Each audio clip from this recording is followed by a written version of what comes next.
After a very successful out-of-town tour, the Mets are back in the big town and hoping for better things at home as they roll back into Citi Field. Chris Young is back in uniform and ready to go. Curtis Granderson's healthy after crashing the wall in Arizona. So let's choose who's going to go.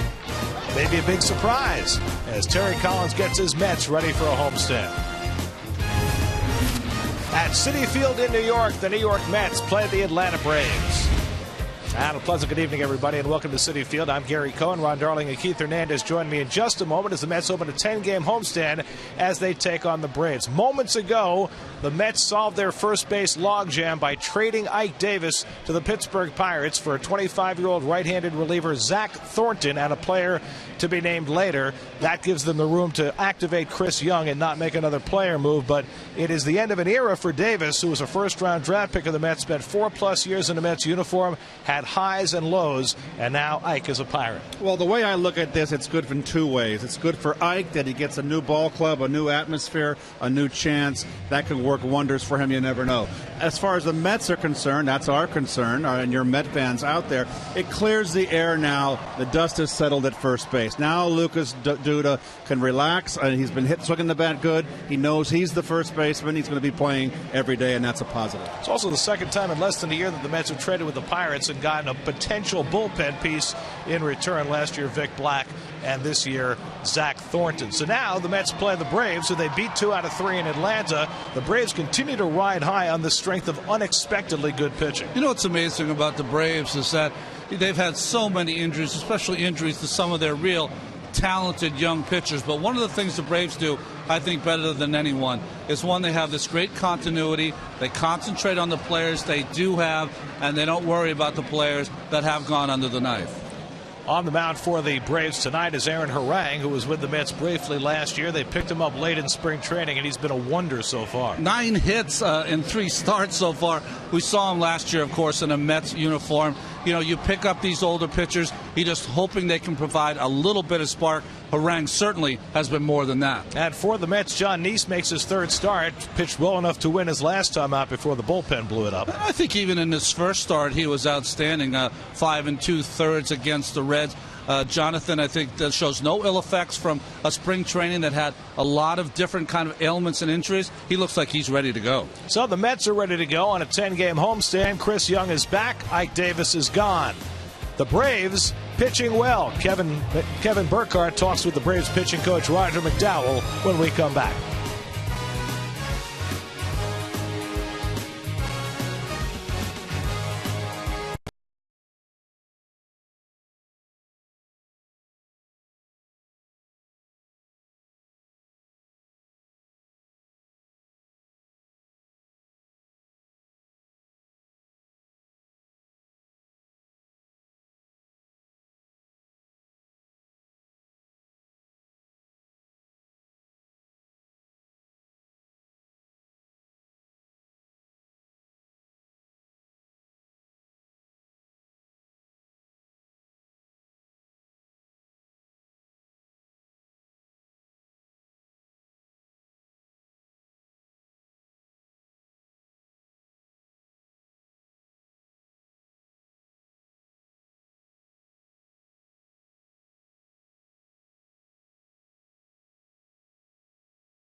today for great offers on the most exciting lineup ever. Shop at ChooseNissan.com. By Geico. By Budweiser. Great times are waiting. Grab some buds. By Subway. The new creamy Thai chicken is at Subway near you. Subway, eat fresh, limited time only at participating restaurants. And by your local Acura dealer. Moments ago, Kevin Burkhardt spoke with Braves pitching coach Roger McDowell and started out by asking him how important it is to have an ace at the top of your rotation. Well, it helps. I got to tell you, it helps when you have that guy that's been there and done it. Yeah. And so, I mean, that's where basically it comes down to is, you got those young kids and, maybe 4 or 5 years down the road they become that guy. But, Julio Teheran comes in this year with less than 40 starts in the big leagues, and maybe down the road he becomes Pedro Martinez. But right now, to throw that onus on him is tough, and especially going through what we know happens during the big league season. There's going to be ups and downs, and for a young kid, it's sometimes tougher because they haven't been through it. And you have that guy that's been through it and been through the war and has been out there and has been counted on, and he understands the concept of the game and having 30 starts in the big leagues. What has pleased you the most for this early season from the starting group? Well, that we've had the ability to keep our team in games. We haven't given up a lot of runs as a starting pitching staff. We've given our team opportunities to win. We had a thriller the other night going in the 8th inning in Philadelphia. It was 2-1. And I think it ended up 12-7, 12-8. Two teams scored 12 runs in an inning and a half, and luckily we came out on the good side of it. So it's been good so far, and hopefully it's 15 games, and you've been around this game long enough to know that teams can have 2 weeks of really, really good baseball and really good pitching and really good hitting, but to endure that over a length of season is what we're hopefully trying to accomplish. Roger, great seeing you. Good luck this weekend. Thanks, Kevin. Braves just came from Philadelphia where they just traded 1-0 decisions with the Phillies. Mets off a 6-3 road trip, begin a 10-game homestand tonight with John Neese on the mound. Neese and the Mets against the Braves. First pitch coming up from Citi Field.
Hayward against the guy who broke his jaw last year, so Andrelton Simmons will move up to the leadoff spot. The red-hot Evan Gattis and the hot all-year Freddie Freeman anchoring that lineup for the Braves, and Simmons takes the first pitch of the night outside, and we're underway. You know, I really believe the last start that Jonathan had in Anaheim was one of his best starts in a Mets uniform. Their bullpen was depleted. They needed him to go deep. He did.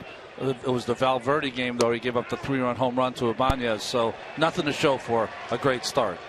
Neese gave up a couple of home runs of his own in that game to Chris Iannetta and Colin Cowgill, but pitched well enough to be in the lead when he left.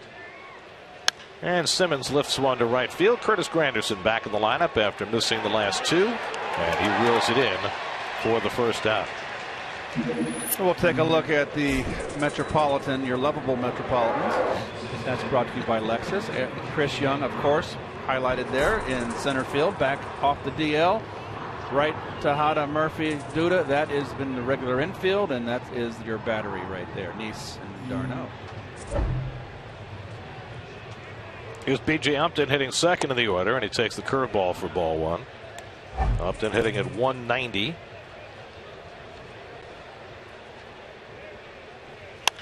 And he lifts one to center field, and Chris Young coming in to make the call and make the catch, and there are two out.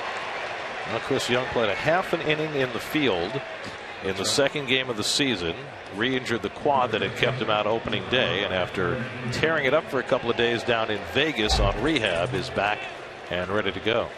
8 for 12 in AAA with 2 home runs. That's a nice little rehab assignment. I guess he made a statement. I'm ready to go. So 2 up and 2 cast aside, and now Freddie Freeman takes a first pitch curveball. So that's 2 in a row for Neese. Haven't seen a lot of that early in games from John this year. Freeman hitting at 389, and he bounces one foul, and John quickly ahead 0-2. Over 400, excuse me, Ron, against left-handers. I know it's early, 7 for 17. With 2 home runs, I'll take it. Keith, I was going over the numbers of Freddie Freeman and the back of your baseball card. Eerily similar until 1978, right before the year you won the MVP. Very similar. Hits, runs scored, extra base hits, batting average. Well, he's got a little more power than I do, that's for sure.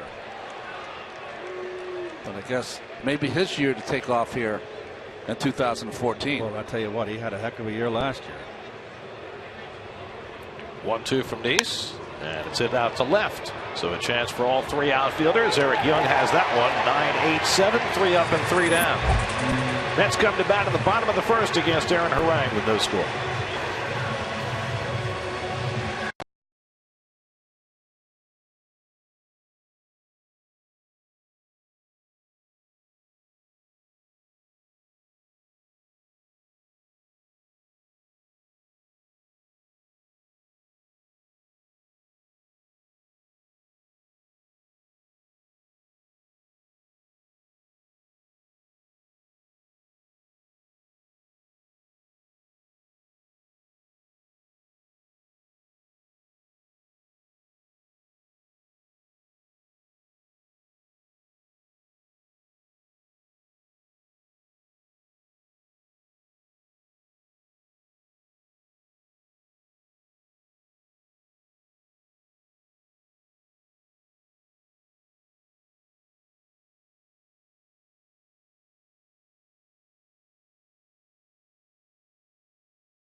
road trip getting on base. Curtis Granderson back in after missing a couple after crashing the fence. Chris Young makes his second start of the season. Lucas Duda position now more solidified with Ike Davis having been traded to the Pirates.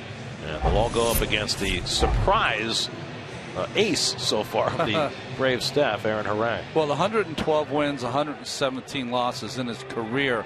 You look at his career, his two best years were in 06 and 07 when he won 16 games each year and struck out over 200 in both years. Eric Young to lead off. EY has reached base to start the first inning in 7 straight games. No major leaguer has had a streak like that since 2011 when Jose Reyes got on base in 8 straight games to start the first inning for the Mets.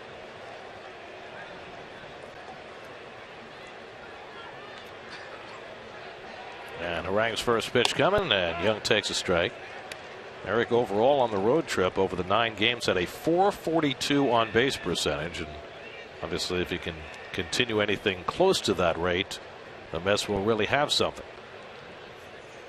Drags a bunt, and it goes foul.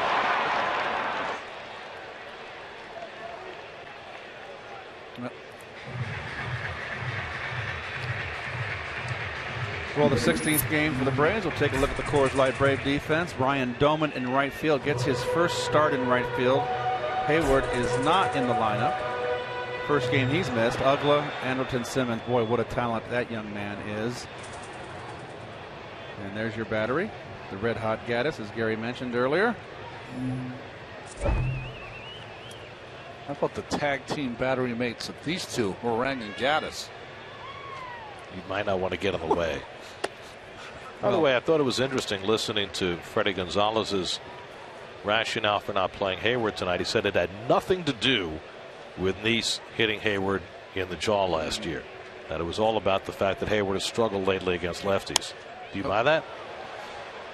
I definitely buy it because he's won for his last 18 against left-handed pitching. Hayward is right now. 5 for his last 51. Remember, 3 of those hits were off Wheeler in that game in Atlanta. But I'm surprised he's still not in there. You know why? He has great numbers against Jonathan Neese. My feeling is it's like you got to get him back in. You know, if you get thrown off a horse, you got to get back on the horse. And my feeling is Neese will probably be less inclined to throw inside. You know, it'd be an advantage hitter. If the guy hit me, I'd want to be in that lineup the next time.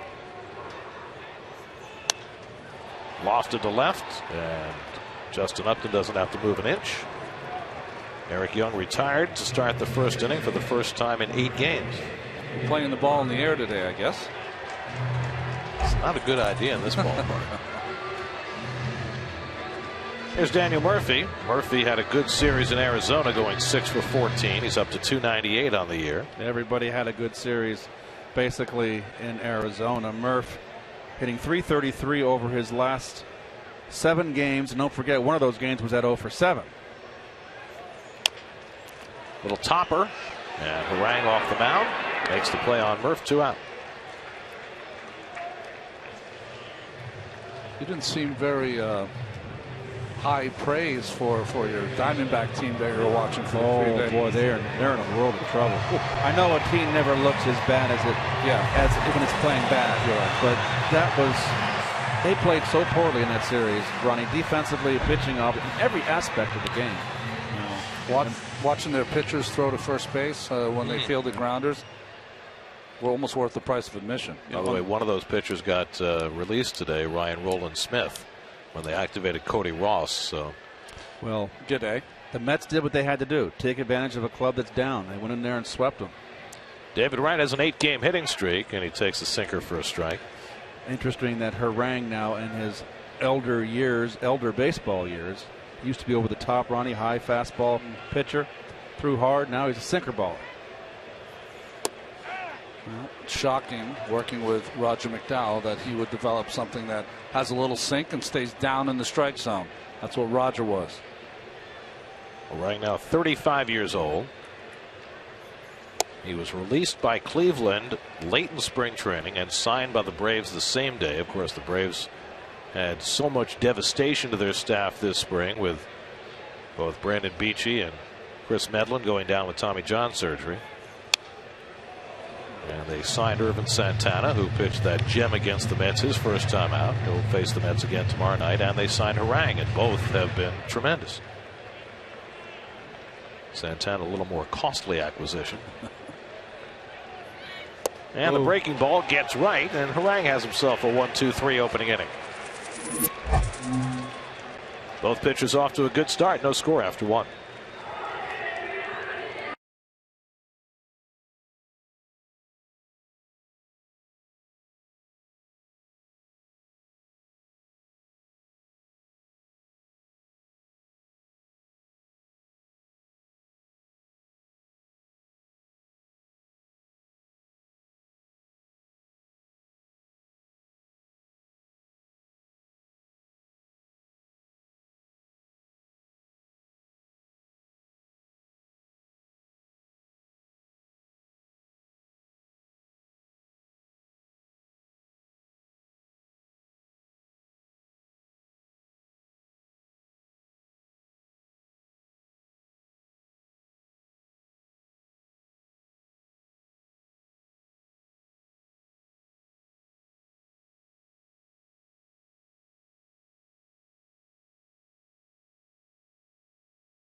Justin Upton leads off the second inning for Atlanta.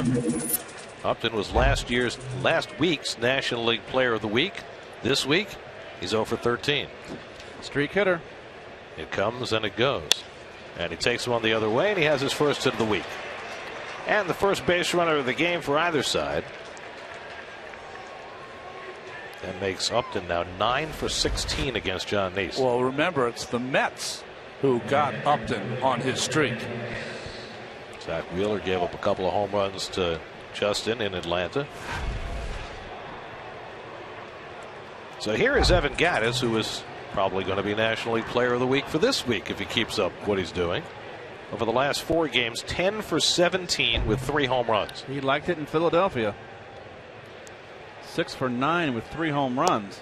And one of those home runs won a 1-0 game for Atlanta, making Gattis the first Braves catcher to hit a home run to win a 1-0 game since 1938. No. When they were the Boston Bees. Whoa. Ray Mueller was his name. Oh, I remember him. Yeah, I'm sure you do. Just foul. And his brother Jimmy. What Jimmy Mueller. Kurt, don't give this guy 4 days off anymore, would you? Came back giddy.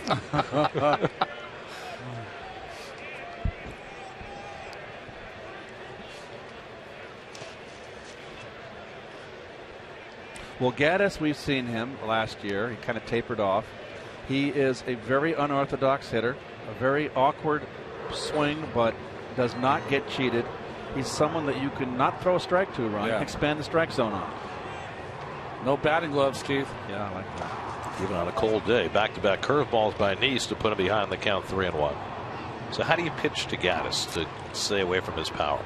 Well, one up and in is the pitch you can get him on. If you get ahead 2 strikes, you can have it throw about neck high. He loves to swing at that high pitch, bounce curveballs, but you have to get ahead of him. Yep. And it's 3-1 here. And that's ball 4, and the Braves have the first 2 men on in the second. So Neese, who walked a total of 2 batters in his first 2 starts, issues his first walk in this game. And Dan Uggla will come up with 2 men on. Talk about hot and cold. Dan Uggla had a game to be remembered on Monday in Philadelphia. Hit a home run and then hit a grand slam in the 9th inning to turn around what turned out to be a wild finish. And one of the few hitters that loves it here at Citi Field. 42 games, 11 home runs, 26 RBI. Those two home runs he hit Monday, the only 2 home runs he's hit so far this year. Uggla hitting at .212. And last year, although he had a miserable year, at least he redeemed it by throwing a lot of walks. Yeah. This year he's not walking at all. And I wonder whether that's because pitchers have found they can attack him more and giving him less respect. Well, less fear. Yeah, you're right, Gary. He's still very dangerous, very strong, little fire plug he is. Now 34 years old, and Nice comes inside. Gave him a ton of money, and it just hasn't worked out. He's a hustler, I'll give him that. He plays the game hard.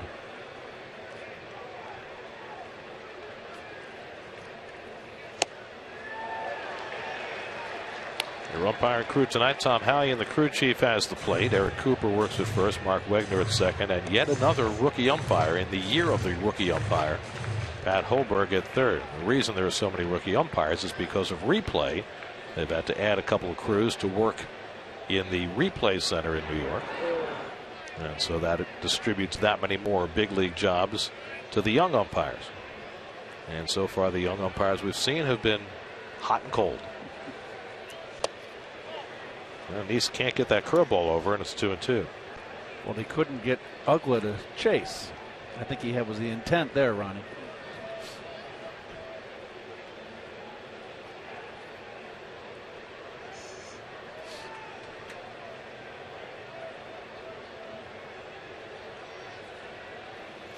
And he comes inside and strikes him out with a cutter. First strikeout for Nice, and Uggla fan for the first out of the inning. Boy, that's a real good pitch. Curveball down and in, so it's a different speed, different break, and then a power cutter right inside under his hands. Tough pitch to lay off. If he can do that all the time, a lot of guys can't handle that. Most. So 1 out, and now Chris Johnson, who's been moved down to number 7 in the batting order after he had a couple of games where he struck out 4 times. Like 2 out of 3 games, right? Johnson, after a hot start, hitting at .259. Go ahead, Gary. I'm sorry. I was just going to say that we talk about the Braves' offense being hot and cold, and that's really the nature of their offense. They're a big home run hitting team. It's a guy that hit .321 last year, was in the running for the batting title. He lines one down the left field line. That'll go to the corner for an extra base hit. Upton is in with the game's first run. Gaddis goes to third, and stopping at second with an RBI double is Chris Johnson. And the Braves jump in front 1-0. Well, he's a low ball hitter. Look at that swing. He drops his hand. A little, very, very stiff follow through. He's an awkward swinger. But you got to pitch him upstairs. He loves that ball down. So a run is in, 2 in scoring position, and now the number 8 hitter, Ryan Doman, not your average number 8 hitter. A lot of power from both sides of the plate. And the switch hitter takes a strike. This is only Doman's 3rd right-handed at bat of the season. He has started a couple of games behind the plate and now getting his first start in the outfield with Hayward getting the night off. And gets tied up and went around. I don't know if it's league-wide, Keith, but anything close is going against the hitter. To me, that's not a swing. I get hot. It rang me up like that. This will be a big strikeout for Nice to get with the pitcher on deck.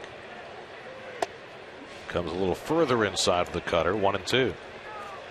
Now, if John could ever develop, guys, that fastball paint outside, 2 in, he's brushed him back. He's got to be aware of it. If he could dot him on that outside corner, boy, very difficult for the hitter to try to cover both sides of the plate. Throws the curveball and he struck him out. Beautiful pitch. Huge strikeout for Nice to keep the 2 runners in scoring position. Now they're 2 out with the pitcher coming up. This was all set up, Ron. Well, that cutter's in.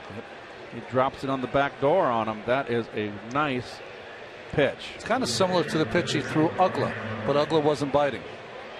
Dome was. John is throwing a lot of curveballs early in this game. He's thrown only about 14% curveballs this year. And Harang lines one, but Murphy's there to snag it. Harang, a lifetime 092 hitter, almost had himself a 2-run hit. Wow. But Nice dodges further trouble and gives up only one.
SNY Game Day on SNY.TV, featuring pitch-by-pitch coverage, player cards, and in-depth stats. Check out SNY Game Day on SNY.TV, your online home of all things New York sports.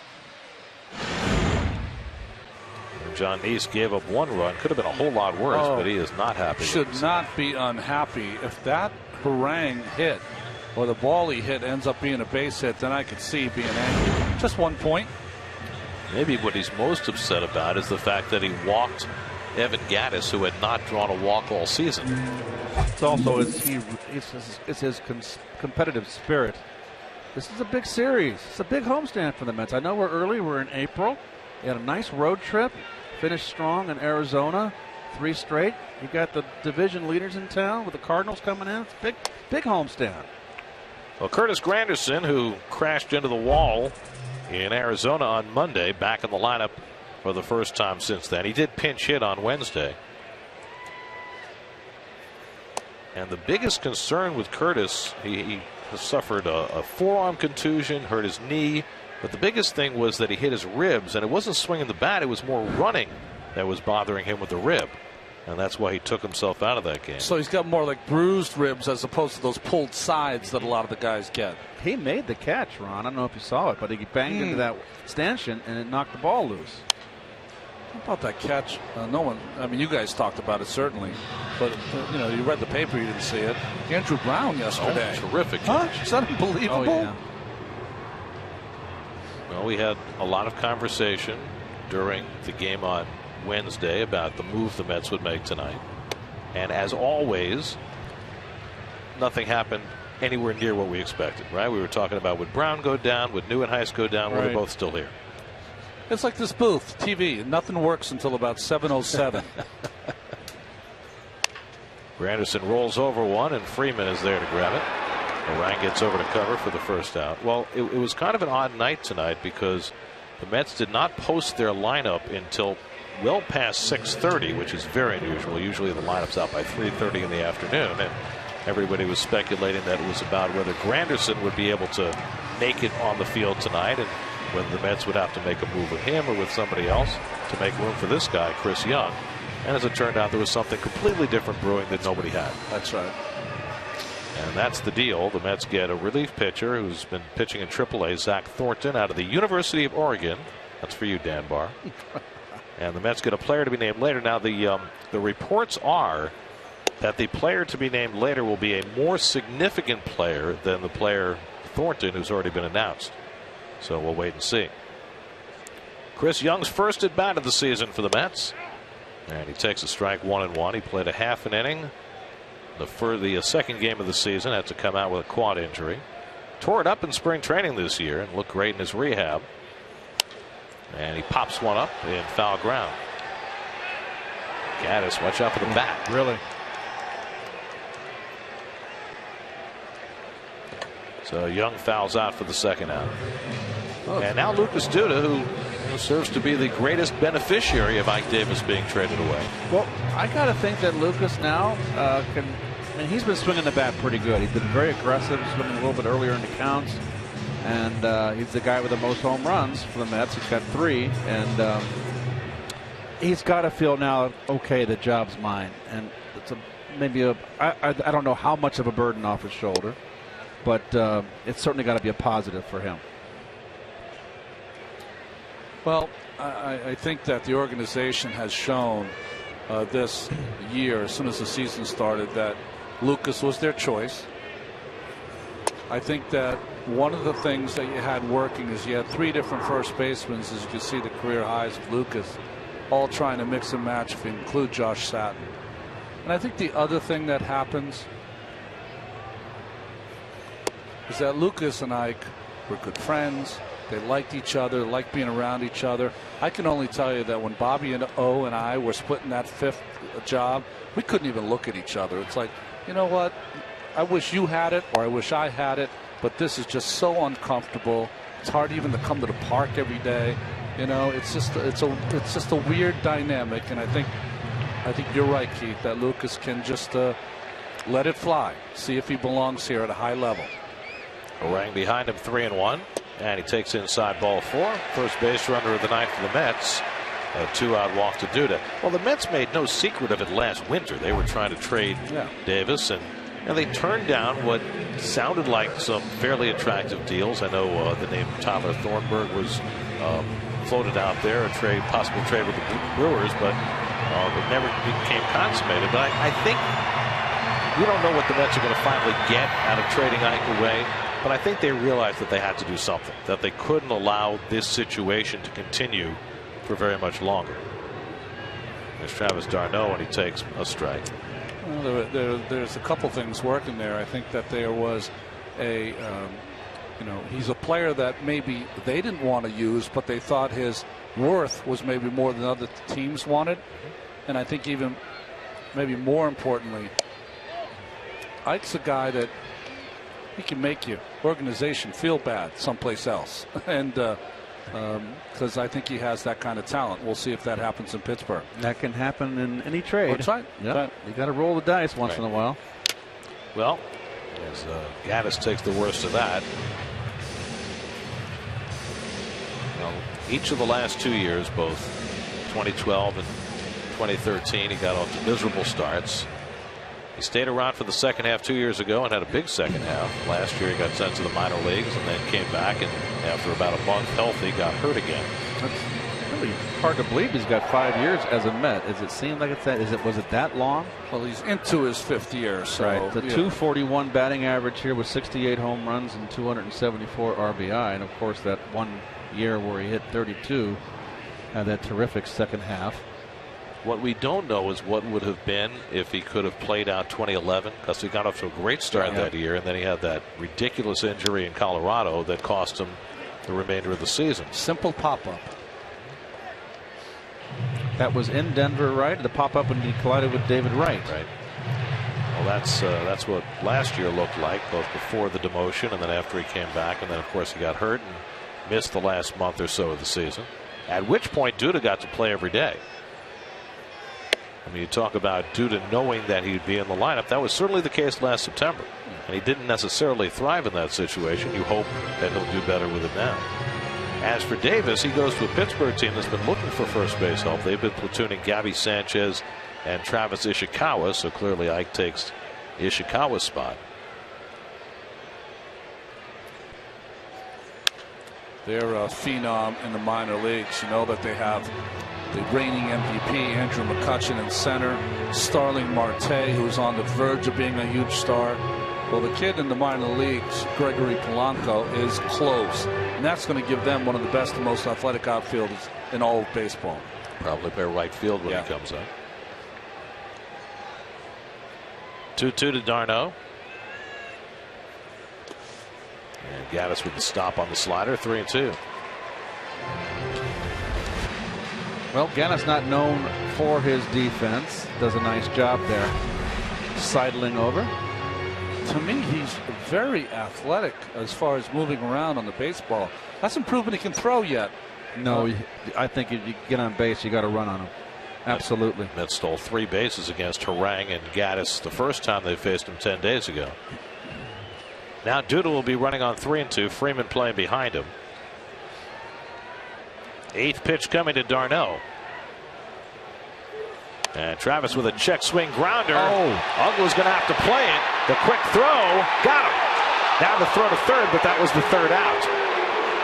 Freeman, I don't think, realized that d'Arnaud had been called out. Now Terry Collins is going to come out and perhaps challenge the call at first base.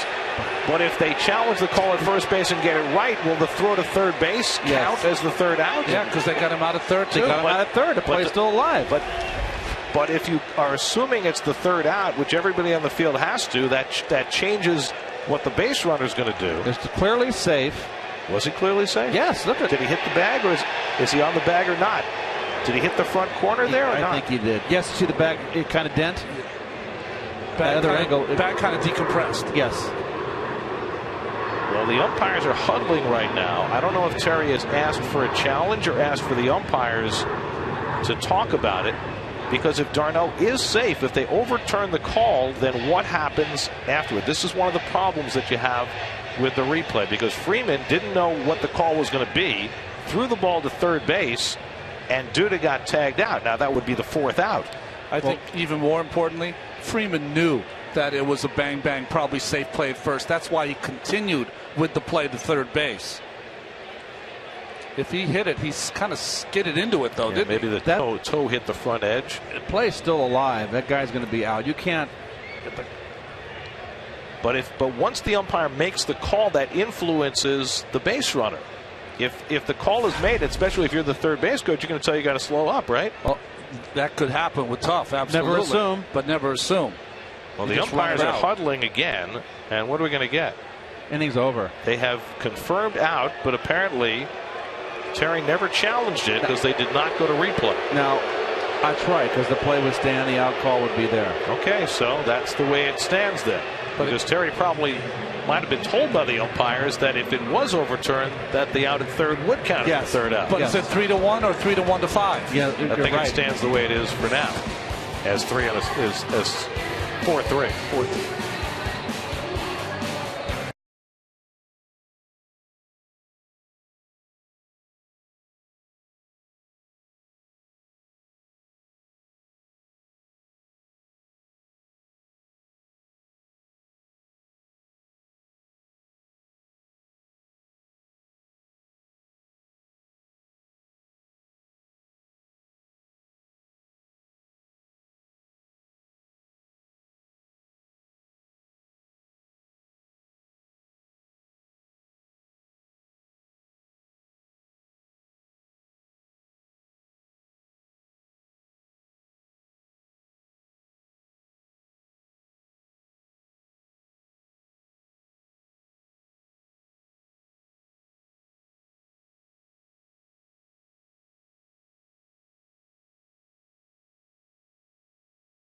And Simmons leads off against John Neese. And we just saw, we think, what might be a piece of collateral damage from the replay rule. And we don't know exactly what the umpires told Terry Collins and what they discussed when they huddled.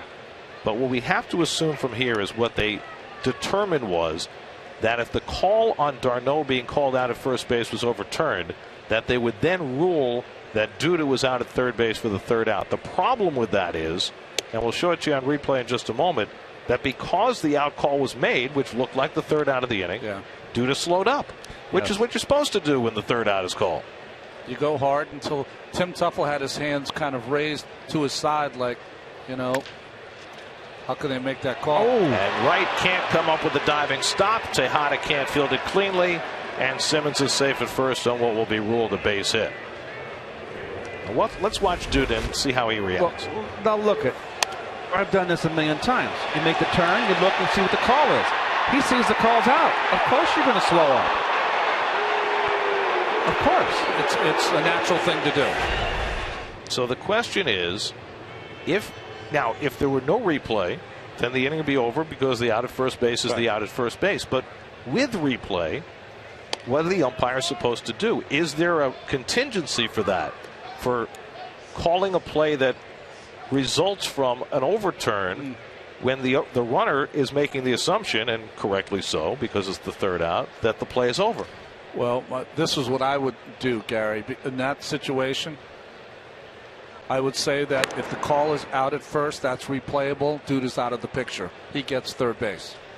That's what it should be. That's what it should be. Now, we need some clarification from Major League Baseball exactly what the umpires are supposed to do, because it certainly appeared from the two conferences that the umpires had after Terry Collins came out that that's what they determined.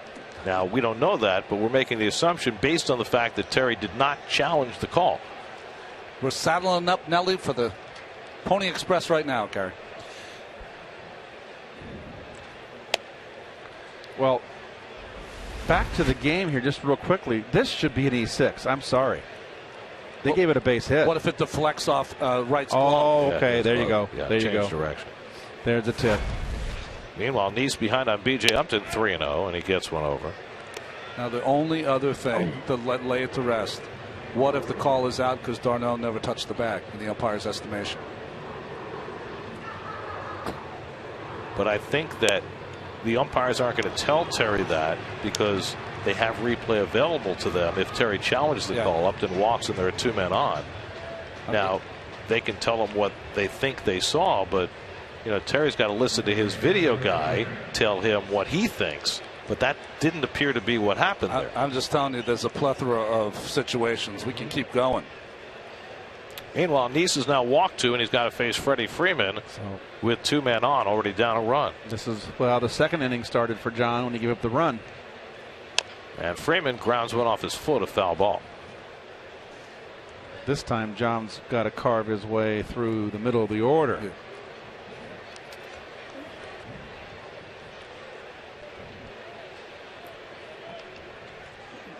Keith, this is probably how they would have played you in your time. Freddie Freeman, they are straight up. There's no shifts because he can hit to all fields. Well, I tell you what, I would have defended myself. I had to defend myself. I would have had where David's playing in the hole. I would have take the hole away from me and give me the left field line.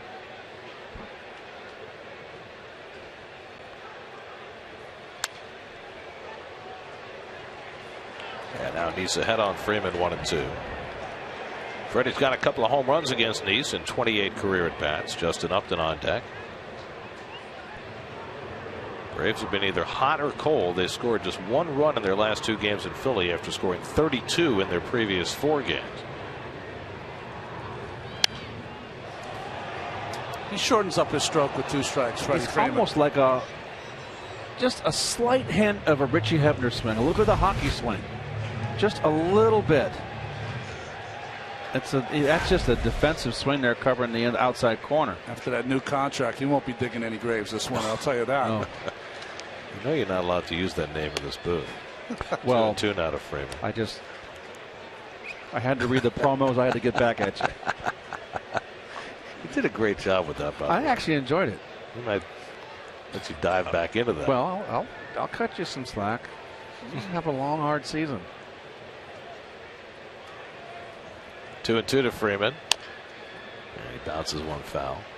Down to Terry Pendleton, former National League MVP. Freeman, another low ball hitter. That's his strength, which is typical for a left-hand hitter. And today's game is typical for right-hand hitters. I think you got to pitch him upstairs. Take a shot way up there. Just one, since you got the count. Double play ball. Murphy with the flip. Tejada with the flat-footed throw, and he gets him for the 4-6-3 double play. That's exactly what Nice needed. Simmons goes to third. Now they're 2 out. Well, this is the one part of the Mets defense that has to improve, and Murph does a terrific job here. Ball wasn't hit hard and charging. And nice backhand flip. But the key to this was Murph came in hard because the ball wasn't hit that hard. And Tejada does a nice little dip-de-doo there. Olay. Olay.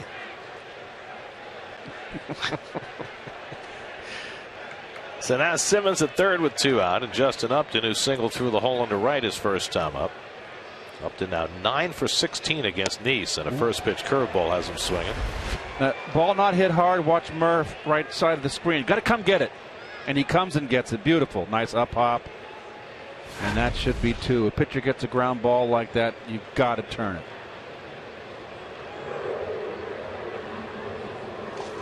2 curveballs in a row, and that gets Nice ahead on Upton as Darno went down in the dirt to block it with a runner at third. Good pitch. Better stop by Darno. Covers that 5-hole, and the ball just glances off that leather. Go to the well again. I like that ball up. I think he's a down hitter. Just to show him something different, Gary. Oh. Fastball, strike 3 call. Now Nice does a great job of working out of trouble. First 2 men on, 3 and 4 hitters coming up. Gets the double play ball from Freeman and strikes out Upton to get through the jam. Still 1-0 Atlanta in the third. That's the fact.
Well, some people punch you out. Oh. And some look like that. I thought it looks like the Elaine Bennis, that little move, that dance move. Almost like Frank Pulley with the right cross, but he's got a left uppercut. At least he lets you know. This is a tough booth, man. I'm telling you. Ruben Tejada just 2 for his last 22 as he starts the home third inning. It'll be Tejada, then John Neese and Eric Young for the Mets in the third against Aaron Harang, who's given up just 1 base runner over the first 2 innings.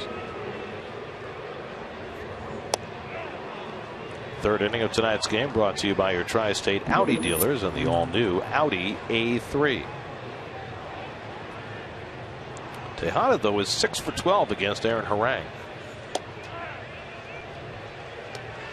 who quickly has him in a 2-strike hole. One thing I've seen around about Harang, and I think that Roger McDowell's a lot to do with this, Ron, is he's pitching. He's expanding the strike zone. He's trying to get hitters to swing at bad pitches like that. Three pitches and Tejada's down for Harang's second strikeout. Well, Ike Davis today traded to the Pittsburgh Pirates, and moments before the game, Ike met with reporters outside the Mets clubhouse. I made my dreams come true. Childhood dreams come true playing in the big leagues here. So, but it's just a stepping stone, and I gotta, it happens to a lot of people, getting traded, and now, go help my team in Pittsburgh. Are you excited about that opportunity to be with the Pirates? Yeah, I am. I know a couple of guys over there, really cool. They have a great young team and some good veterans too. So I'm looking forward to playing and hopefully helping them win. Fair to say you saw this coming in some way because things have been kind of. Well, yeah, just because you can't play a major league season with 3 first basemen. So one of us had to go, and it looked like it was going to be for almost 8 months now. So when this afternoon did you get the census coming down? Doesn't happen today. It was just actually, just about 2 hours ago, I started thinking about it because I was like, why isn't the lineup up? So someone had to go down today or get traded. So we knew something was going to happen. I didn't know if I was going to get traded today or whenever, but something had to happen today. It's obviously I'm going to miss my guys and New York. I mean, it's just the only thing I've known. So. But I'm excited, just see maybe different, scenery is better. But I haven't done it yet, so I'm not able to say exactly how it's going to be. What has this experience in New York taught you so you'll be a better player in Pittsburgh? Well, I probably, New York's a tough place to play. If you don't do well, they don't like it. I mean, it's we don't like playing bad either. So I never really. Let that stuff get to me. Is more, not playing well. That's what I don't like. But, hopefully that's behind me, and I feel a lot better in the box this year. So I'm excited to see what I can do with a lot of playing time. What will you remember most about your time with the Mets? I mean, just honestly, the friendships, the first of everything, the eye-opening to the world. Like I grew up in Scottsdale and living in Manhattan. It's just it's a crazy difference, but it was fun, and I wouldn't change it for the world. I had a great time here. I didn't play as well as I should have, and now I get a fresh start, and hopefully I can get right back to where I used to be. Did you have a chance to say anything to your guys in there, or it just happened too late? What was it? Oh, it happened late, but I got to hug most of the guys, and I'm going to miss them, obviously, probably the most. There's some really good guys in there. So, it's tough, when you've been together for so many years, and, you guys know the baseball season. It's, 12 hours a day, every single day for 8 months. You get some special bonds in there, so. Was it emotional in there, or is it just happening too fast to kind of... I mean, obviously it's emotional. We're not bawling our eyes out, but you probably have to hold it back a little bit. Yeah, I mean, it's always emotional when you're not going to see one of your friends for a while. Are the Pirates home? Do you know where you're joining them now? I think they're at home.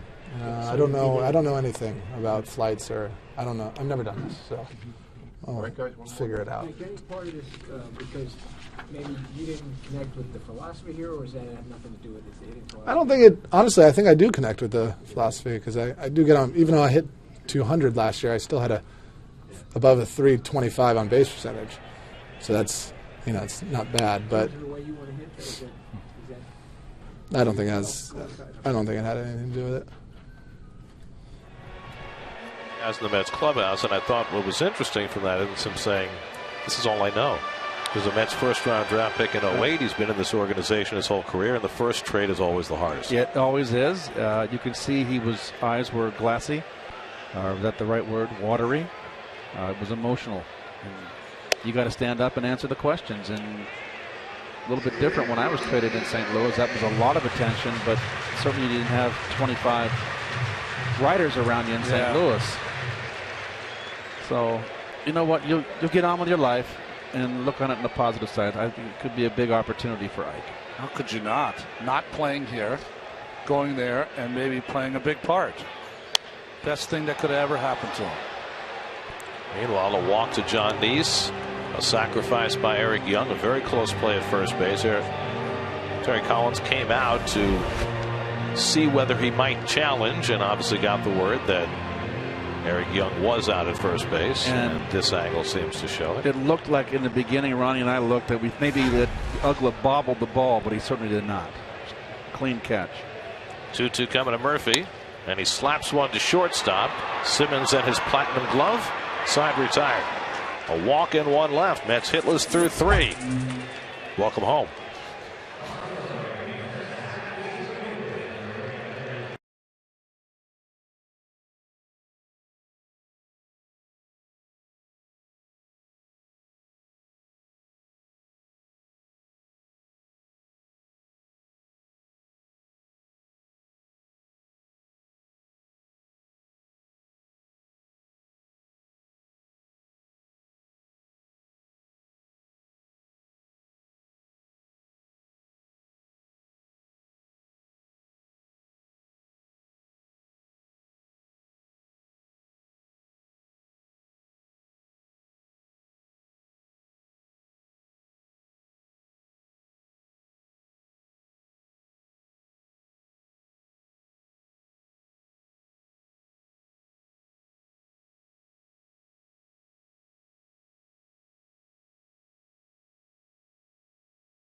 Bat on your favorite mobile phone or tablet. Get live look-ins, instant replays, scores, stats, audio, free MLB.tv game of the day, and more. Download on the App Store or visit Mets.com today. Chilly night here at Citi Field. Temperature around 45 degrees at game time. Is it supposed to warm up over the weekend? I believe it is. It's supposed to be a little warmer tomorrow, but we might have a north wind tomorrow, so it might be. You will have a north wind tomorrow. You too. You have a day off tomorrow? I'm bailing. Wow. I won't see you till Monday. Well, I hope you have a very nice weekend. Well, I made up my mind I'm going to go to Easter Mass in the morning. Very nice. Nice little Catholic church in Sag. I'm going to go attend. You're a very spiritual guy. Well, no. That confessional will be something. Well. Make sure I put on my vanishing cream. Will you be wearing your green jacket? Because it's very Eastery. No, actually I will put a coat and tie on though.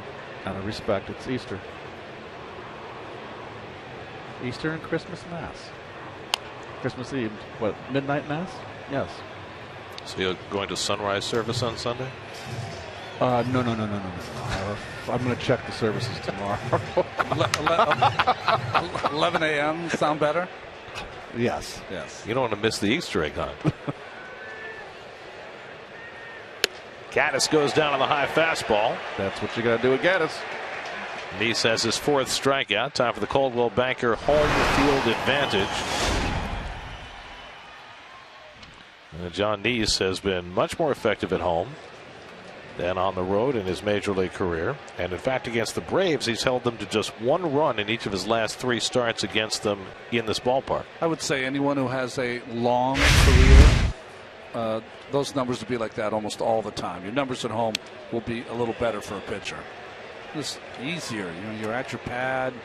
You love the ballpark, and especially if you pitch at this ballpark, and then you can't get any bigger. So you're saying that works for the pitchers, but not necessarily for the hitters? Yes, yes, yes. Uggla lines one toward the middle, and he's got a base hit. So Dan Uggla with a 1-out single, the 4th hit against John Neese. Uggla's too quick here. That's been his issue. Off the end of the bat. And I just got to believe he's lost his confidence. And when you lose your confidence, everything, camera just running in fast motion, and you just can't slow it down. And pitchers just make you look bad. I've been there. Drat. Chris Johnson doubled in the only run of this game, hitting one of the left field corner his first time up. Last year, Johnson finished 2nd in the National League in batting.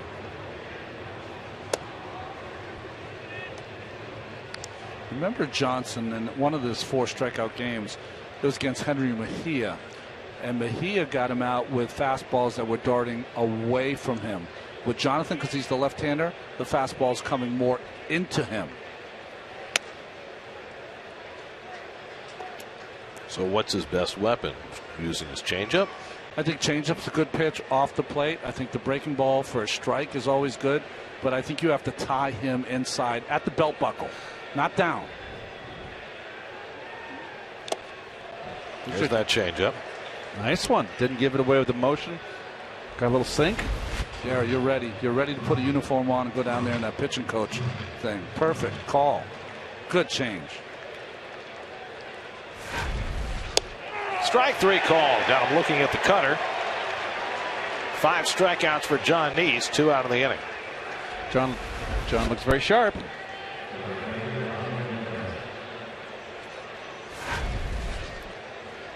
New York Mets baseball on SNY is powered by Verizon Fios. Catch every dig in the dirt, wipe at the brow, and 3-2 pitch from the Mets this season with Fios Quantum, America's fastest internet. John working a little quicker tonight than he has in his first 2 starts, or is it just me? Seems like he really has a nice quick rhythm working. Ryan Doman gets tied up on the cutter, and it's 0-2. He's pitching on both corners, Ronnie. Establishing in and then going out, in and out. I like it. Love that fastball away when he throws that dart. Like that. Strike 3 called. Neese strikes out 3 in the 4th inning. He's got 6 strikeouts for the night. John Neese just settling in. We go to the bottom of the 4th. 1-0 Atlanta.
7:10. The first 20,000 fans will receive a Shea Stadium 50th anniversary canvas print courtesy of New Era. For tickets, visit Mets.com/tickets. Yesterday was the 50th anniversary of the first ever game at Shea Stadium, and Keith is holding the canvas print that will be given away tomorrow. I was just commenting about the upper tank. The biggest upper tank, most elevated upper tank in the National League. I never forget the first day I walked into Shea Stadium. 1974. Whoa. And the Mets were still very good. Just coming off their National League, losing to the Oakland A's in 7. David Wright takes one off the plate, and it's 1-1. Well, it was April 17th, 1964, the first ever game at Shea Stadium. The Pirates beat the Mets 4-3 on a game-winning hit in the 9th by Bill Mazeroski. Drove in Willie Stargell with the winning run. One Hall of Famer driving in the other. What year was that? 64. So I bet you Willie was playing left field that day. When did they have Dick Stewart at first back in the 64? Or was he with Boston then? I forget. Willie loved the big Shea, didn't he? He hit the first ever home run at Shea. In fact, Willie Stargell wound up hitting 60 home runs against the Mets, more than anybody ever. And Harang with the breaking ball strikes out right. So Harang's magic continues. David is just out in front, too quick. He's been chasing. You see the shoulder flying open. We mentioned it in Arizona. Not worried. He'll come around. You know what Harang's doing, though, that a lot of teams, when they've had success against the Mets, he's using his fastball a lot more early in the count than we ever saw him in a Mets uniform and even with the Reds. Here's Granderson, who grounded out his first trip. And takes the first pitch changeup for ball 1. I just see a guy that really attacked and pounded the strike zone when he came up with Oakland and came over to now being basically nibbling. Granderson hooks one to right field, and Dillman moves over. 2 out. Let me rephrase that. In other words, he's not nibbling. He's pitching, Ronnie. Yeah. I think that strikeouts were a very important part of his game because he had a good breaking ball, so he loved to swing and miss. And I think now, as he's gotten older, he appreciates pitching to contact and the early out and keeping the pitch count down. But if he gets 2 strikes on you, he can still put you away. Here's Chris Young for his second at bat. Fouled out to the catcher in his first at bat of the season. And takes a first pitch curveball for a strike. Chris now 30 years old. Had a miserable year in Oakland last year. Hits one to center field, and B.J. Upton right there to play it. And so Harang has himself another 1-2-3 inning. Mets are hitless through the first 4. 1-0 Braves as we go to the 5th.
baseman, and what he brings to the Jets running game. Plus, go behind the scenes at Sheldon Richardson's offseason workout on an all-new Jets Nation Sunday at 7, only on SNY. Aaron Harang leads off for the Braves in the 5th inning and takes a curveball strike from John Neese. Does he still have something left? Chris Johnson, the running back? Don't know. You know, when the Jets got Thomas Jones, they thought he might be washed up, and he was great. Yeah, he was great. Okay. Always worry with older running backs, though. They get banged up so much. They do.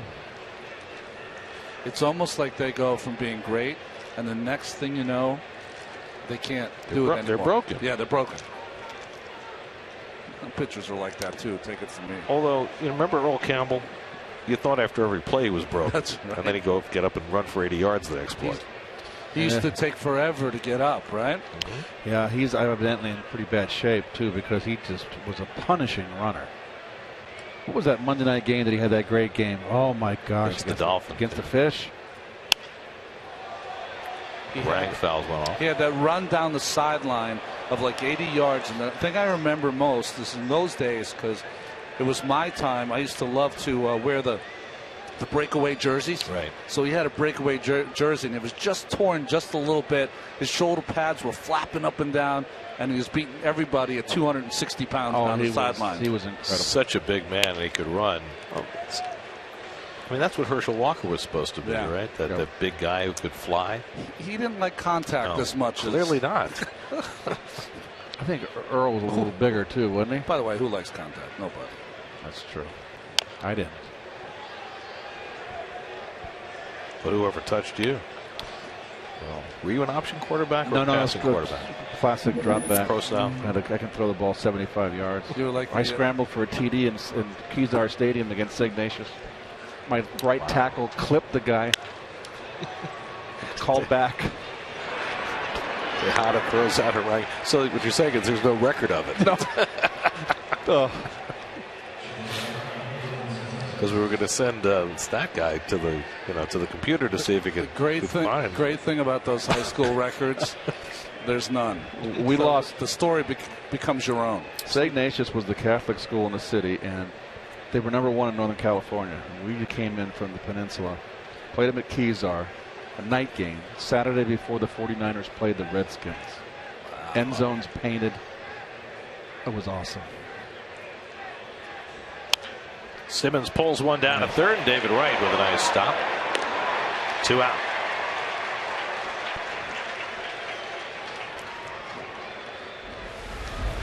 Well, David is very sure-handed. Blowing bubbles, multitasking. It's not easy to make a play like that while you're blowing bubbles. Very nice. Let me ask you guys a question. You have a popular teammate traded minutes before the game started. What kind of impact does it have on the team going out on the field? It depends. You go about your business. I think if it's a trade you make, then it's a Pete Rose, or you trade a Barry Bonds, that's going to have more impact, I think. But these are professionals. They're going to move on. I bet you a lot of them are happy for Ike as a chance to play. My feeling, I bet you it's utter relief.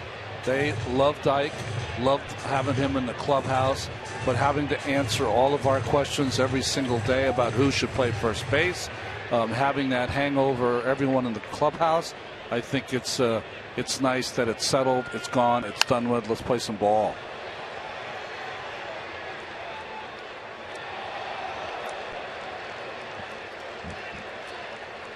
Ike comes back here in a month.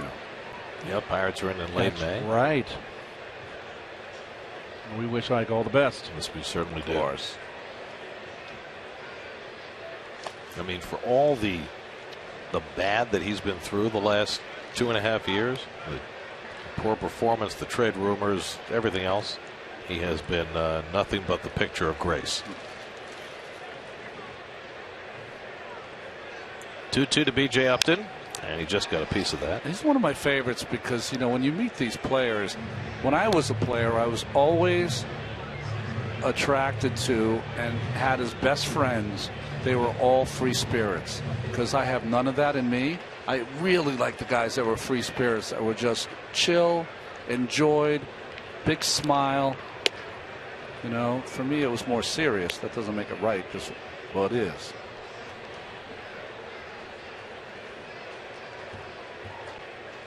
Freddie Freeman would be next.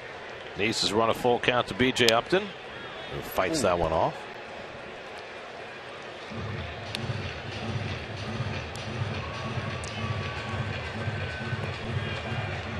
This has walked 2, struck out 6. Big John's got a nice rhythm going. Bouncer for Tejada, who comes in and throws out Upton. 3 ground balls for a 1-2-3 inning for John Neese. Halfway through, 1-0 Atlanta.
First hit against Aaron Harang, who in his first start for the Braves threw 6 hitless innings. So he's been in this situation before. Lucas Duda, one of the 2 Met base runners tonight, drew a walk his first time up. It'll be Duda, d'Arnaud, and Tejada for the Mets in the 5th.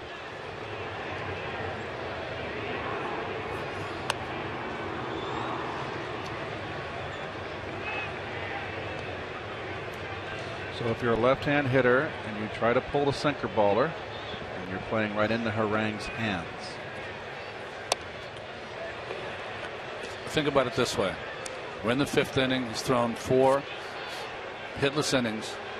Have we seen one fastball into the left-hander for a strike? No, not one. Middle of the plate away is where you have to look. Shallow center field, and B.J. Upton comes in to grab it, 1 out. Well, we had questions early about runners' responsibilities on a potentially reviewable play. Kevin Burkhart's done the investigating. Kevin? Yeah, it's interesting, too, Gary, because I can't think of another play in Major League Baseball that's been replayed that's had this situation yet this year. I could be wrong. Let's look at the replay. This is the end of the 2nd inning. Travis d'Arnaud at the plate. And here's the play. Very, very close. A slow roller. Uggla makes the throw. Ruling on the field. Out. Now, that's one part of the play, but the real interesting part, as you guys were discussing, is this. The runner, Lucas Duda. And what do you do with him? As you see, rounding second. We'll show you in a moment. d'Arnaud takes outside. Here's Duda, right? So he's running, rounding second, looks back. As Keith pointed out, sees the out, slows up. Now the Braves throw over, try to tag him out. Looks like they called him out, right? So what's the call? Well, I got some clarification from someone in the know.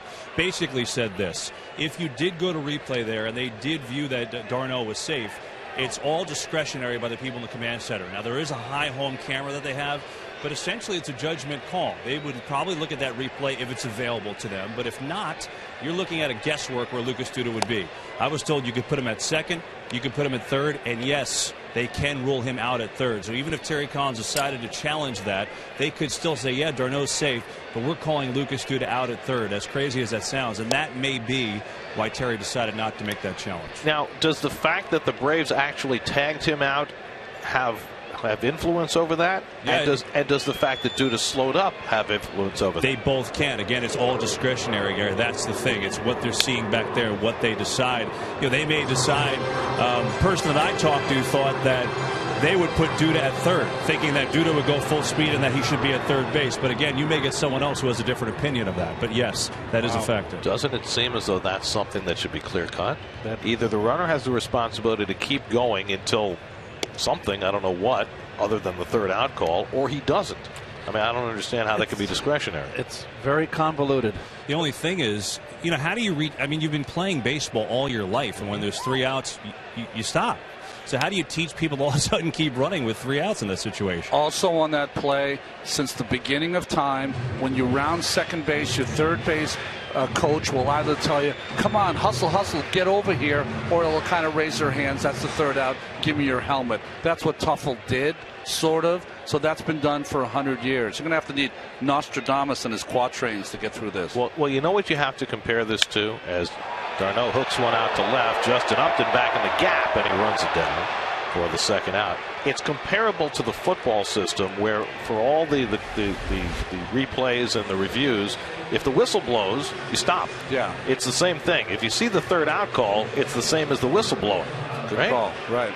And that should negate anything else that happens afterward. I think that that it's a separate play, to tell you the truth. It's the play at first is the play, and I don't think you can assume about Mr. Duda at third base. I would agree, and here's this instance which is going to come up, guys. What happens, let's say take that same thing and the runner's on second instead, trying to come home.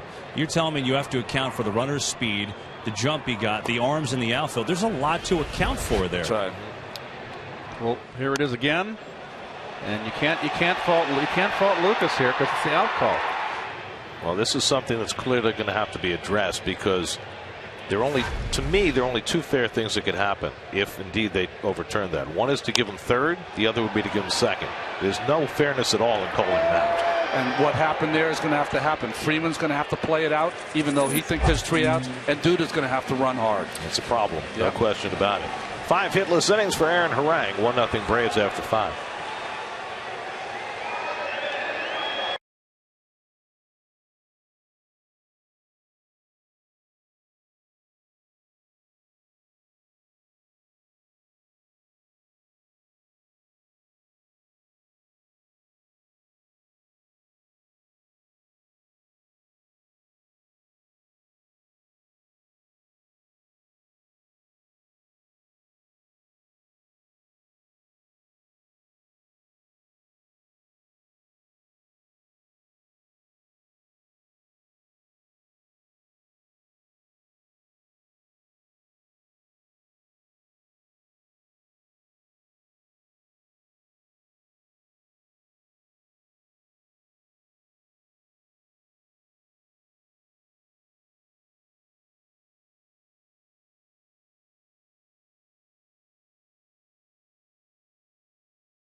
Tweet or Instagram your photo using hashtag SNYFanPhoto for a chance to have it shown later in tonight's ball game, go for it.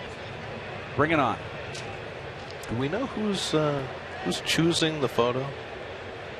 Does that go through the command center?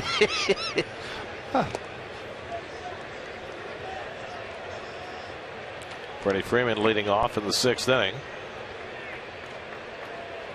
Justin Upton on deck, then Evan Gattis. Braves got their run back in the 2nd. Ooh, tied him up inside. Belt high, Ronnie, and running in. Well, it was supposed to be away, so he got away with it. Yep. If you're John, you got to be thinking, hey, I tied him up inside. He wants to be quick. Go outside. Yeah, fastball away. Now behind on Freeman, 3-1. You know what I always fall off a left-hander? If I had a good cut on an inside pitch, I sat outside the rest of the at-bat. Ooh, came back in. I tell you what, he developed that sinker, Ronnie, a couple years ago, and I don't think he uses it enough against the left-hand hitters. It's a very effective pitch. Well, Freeman rolls over one, and Murphy's got the play. So there's a big out for Neese to start the 6th. Let's check into the studio with Kareth Burke for a game break brought to you by your local Tri-Honda dealers.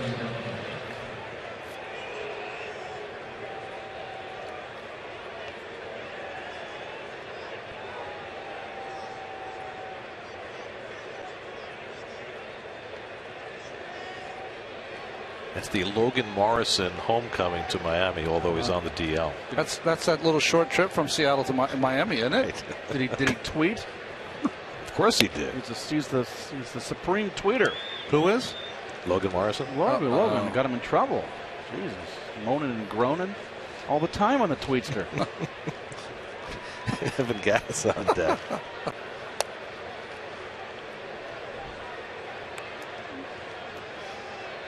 Neese was behind on Freeman 2-0, came back to get him on the ground out. Now behind on Upton 2-0. Upton scored the only run of the game after singling in the 2nd. And goes after that 2-0 sinker. Neese has struck out 6. He's walked 2, allowed 1 run and 4 hits. But the Mets have given him no support. Well, Morrison's on the 15-day DL with a bad hammy. Right. And he was 3 for 20 before that. So, but he did make the trip. We have confirmation of that. Back to see all his fans. I know what he's back to see in Miami. Upton with the home run cut comes up empty, 3-2. Well, when he played there, there couldn't have been that many fans. It was a ghost town. 3rd straight full count for Neese. He's up to 89 pitches on the night. And Upton with the defensive cut stays alive. Big power hitter like that taking a half swing. We call this a Murph swing. Gee, that's get the broom out and sweep the floors. Sweepy. There's a better swing.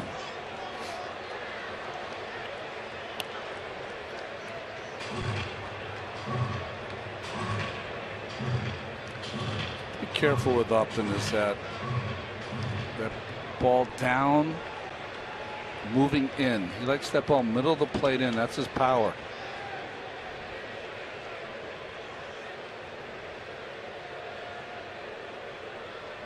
Eighth pitch of the at bat coming, but first Upton calls for time. Went through all the pitches there. Fastball in, fastball away, curveball and slider. What do they decide on? Changeup. 3rd walk given up by Neese after he had retired 6 in a row. And now Evan Gattis, who drew the first walk from Neese, also his first walk of the season. Here's a small little thing, guys. 3-2 pitch. When you don't get your pitch from the catcher and you have to step off and they go through the signs again and you finally get it, you never make that pitch because you're out of sorts by then. Your timing has been upset. Gattis yanks the curveball foul. Broke his bat. Didn't sound like it. It's not a good night to break your bat. It is extremely cold out there for these guys. Even Jonathan has long sleeves. He's usually pitching short sleeves. Where's the bat boy here helping him out? He's got to go all the way back in the dugout. Come on, Bat Boy, fall asleep. Maybe supposed to have two bats. Pardon me? Maybe the Bat Boy was cold. Jeez, he's got a jacket on. Come on, Merv.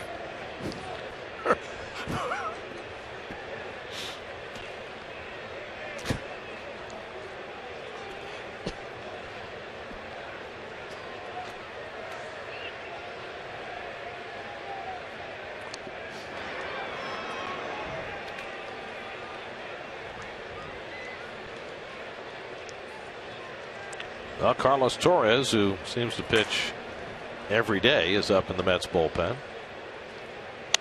Gaddis, it's another curveball foul, and it's 0-2.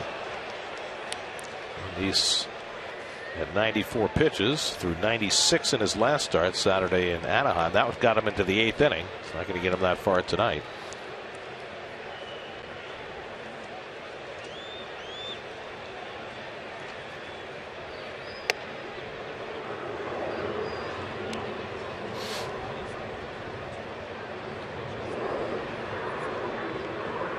Saying in between innings, huge inning for John right now. You're stuck in a 1-run deficit, got to keep it there, and you're going right through the heart of the lineup.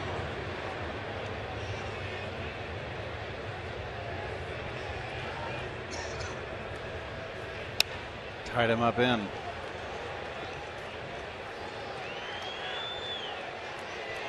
Gaddis getting a chance to be a #1 catcher this year. Played a lot of outfield last year. But with Brian McCann gone, he's the guy. Although they softened it with a couple of backups with both Domit and Gerald Laird available to catch. Gaddis hits this one out to right, and Granderson got turned around, but he finds it and makes the grab. Upton was all the way to second and comes back. So Gaddis retired, 2 out. He rights the ship there. He tacked to the right. That's where doubles and home runs go to die out there, don't they? Whew. Well, this is a Braves club that, since Cologne shut them out in Atlanta, has been averaging 5.9 runs per game. Although they got shut out yesterday, scored just 1 run the day before after a barrage of runs. 16 home runs since Cologne's shutout. That's the kind of offense they are, and they have been for the last couple of seasons. All or nothing. And that's why, no matter how well they play in the regular season, you get concerned about their ability to win in the postseason when you're facing quality pitching every day. Tend to beat up on the lesser pitchers with that kind of offense. Curveball and a chase by Ugla, 1-2. Ugla's just not. He's just so quick. He just can't be picking the ball out of the pitcher's hand. That's the first time Nice has gotten to 100 pitches this year. Remember, he missed a start to begin the year after elbow problems late in the spring. 1-2 to Ugla, and it's up and away.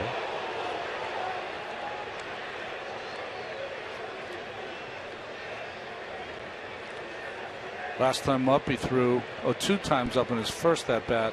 Threw him that breaking ball down and in 2-2. See what he decides on now. Comes inside and a full count. This is one of those times where Citi Field comes to play for you as a pitcher. Can't walk him. Johnson's got a big hit off you. Keep the ball down, keep it away, and use the big part of the park. Now Upton will be in motion with 3-2 and 2 out. And Ugla swings and misses. And Nice has his 7th strikeout of the night. And a nice finish to his effort as he gets through 6 innings, allowing just the 1 run.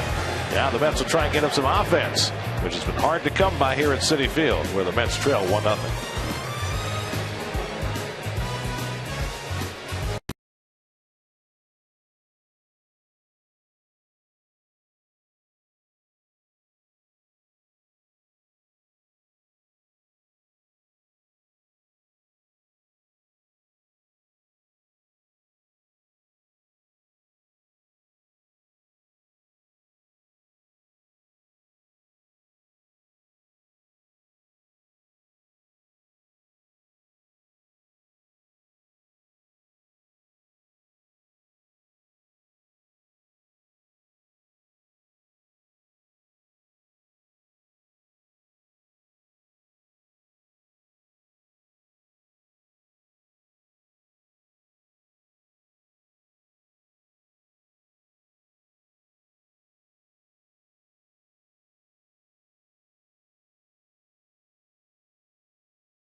visiting player had the highest batting average at Shea Stadium? We ask on the occasion of the day after the 50th anniversary of the first game at Shea.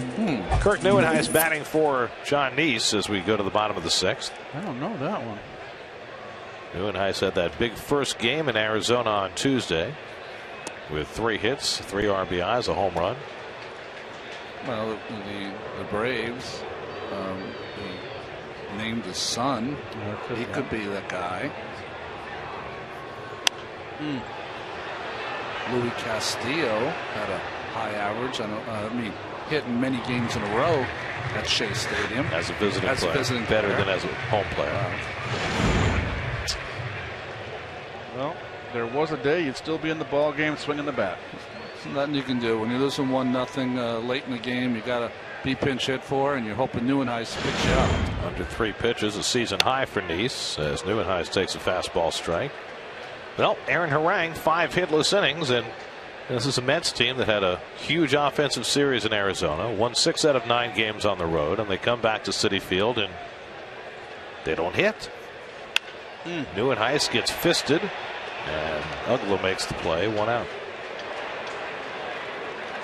I mean, what is that? Is there any logical explanation for that? You know, it's interesting. Terry addressed it this afternoon and addressed it. I mean, it seems like he has to address it every day. The Mets start a homestand, and it was mentioning that they've tried to do some things that at home that would replicate what they do on the road. Didn't want to talk about what those things are. He also said that he's imploring his team to try to play looser like they do on the road. Just by mentioning it is a scary thing to me. I mean, being home should be, rock solid all the time. I just don't get it. I think a lot of it is psychological. It has to be psychological. Lowest home batting average through 6 games in team history, but that's coming off a couple of years, the last 2 seasons when they have not hit well at home. So you're saying trying too hard, one of those things, Keith? Or yeah, and it's just hard to put your finger on it. You're aware. I'm speaking from an offensive standpoint. An everyday player. If you're collectively not doing well at home, I always felt more pressure at home. I've said that before. Yeah. With the home folks, you want to do well, but I always think that should rise you to a certain level, as opposed to detract because you want to do so well. I was just watching the games on the tube when you guys were in Arizona. And I'm telling you, every time there would be a 2-out hit that was needed, you had a feeling it was going to happen. Right. And I would say that I don't feel like that as often here. 3-1 to Eric Young, and he takes ball 4. And so Young is on for the first time tonight. 3rd walk given up by Harang, who still is not allowed a hit. Well, Harang has got to be kicking himself right now for that. Well, that was last year. The Mets hit 35 points higher on the road. With runners in scoring position, 51 points higher. I mean, it just seems as though they play so much looser on the road. And, I don't know what you do to change that. You have to win here. You have to go out there collectively and turn it around. Chicken and egg. Yeah. You've got it. Let's see how quickly Young tries to run as Murphy takes a strike. Murph right here can situational hit. We'll take a look at Young there. Murph taking all the way, giving a strike to Young to steal a base. Now he's got to go to hitting. I'm sorry, I gave you a strike. I can't take anymore. I got to hit. Mets ran wild against Harang and Gaddis the first time around. Without Brian McCann anymore, it's a little tougher now for the Braves catchers to throw out base runners. I used to get a little closer to the plate on a sinker ball pitcher here. You want to try to hit a ball, create a 1st and 3rd, hit the ball between 1st and 2nd, get around 1 inch or 2 inches closer to the plate, because Harang's trying to get a ground ball, trying to stay away from that hole between 1st and 2nd. So you just move 2 inches, the catcher will never notice. You get that barrel of the bat out there, you roll that top hand over, and you get that ground ball right through the infield. It's 1st and 2nd, 1st and 3rd. In business. Murphy cracks one to right center, but Doman is there. And And that's the second out. Young goes back to first. You know, to go back to those numbers, as you see the swing here from Murph, it kind of sometimes when he's on that front foot, Keith, kind of one-hands it out there. Right? He got good changeup, good sinking change, got him out in front. Go back to those numbers, 27-point-something% at 22. Remember, people holding runners on, incredibly athletic Chris Medlin, unbelievable Tim Hudson, the veteran, Mike Minor, who hasn't pitched yet, the left-hander. You got guys like a young Hale, Harang, who's always traditionally been bad at holding runners on. So Gaddis, yes, is still learning how to throw to second, but certainly you can't put it all on him. Well, it was interesting that EY did not attempt a stolen base during Murphy's at bat. He's got 9 steals through the first 15 games. No Met has ever had that many steals this early in the season. And against Harang and all the Braves, Young was off and running. So are the Mets more aggressive as well as playing looser on the road? Don't want to mess up here? Who knows? I would let Young try to steal the base here with Wright up, because Wright's been struggling. David struck out twice tonight against Harang and lays off the first pitch slider. David's just flying that shoulder out a little bit quick. Hasn't got it back yet. I'm sure he's working on it. How do you fix that? Try to hit the ball up the middle of the right field. Stay in there. Extra BP. Okay. I'm sure they're doing it. Oh, nice play. Nice block.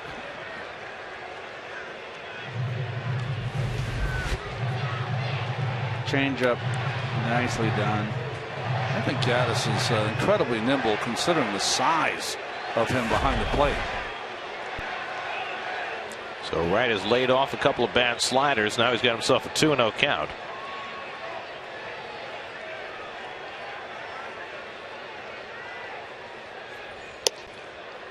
Remember, Gaddis, the only thing he was catching was a cold hitchhiking across the USA. 4 years out of baseball. I mean, remarkable. Well, we don't often see Wright swinging 3-0. Would this be the time? I wouldn't second guess it. Probably not. Swinging. 3-1. Big swing. I like it. Nicely done, Terry. Supposed to be away. Up and in. Stays in. Beat him. Do you think Wright has the green light, Keith? He decides whether he swings 3-0, or you think you get it from the bench? Oh, I think you get it from the manager. Okay. I never got. My 3-0s were from the manager. Oh, geez, big swing. 2 big cuts. So he's gotten a couple of fastballs on 3-0 and 3-1 and swung through them.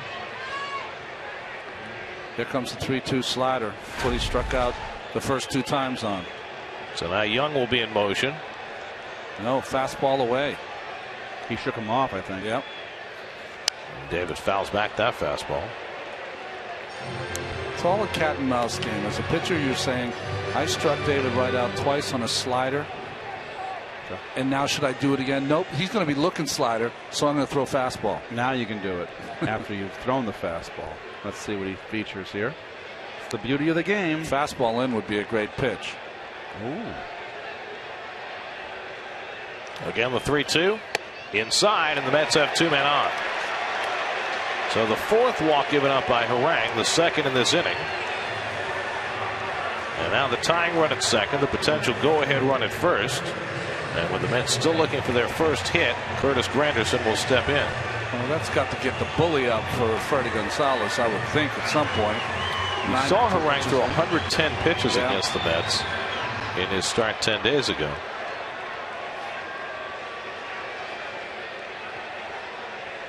Granderson tonight is grounded out and flied out 0 for 2. Young at second, Wright at first, 2 down. And Granderson takes it outside. Yeah, Harang pitching with a little bit in trouble here, nursing a 1-run lead, being a little more careful. You have to watch out if you're Eric Young at second base. Simmons loves to put the pickoff on. Simmons playing right behind Young.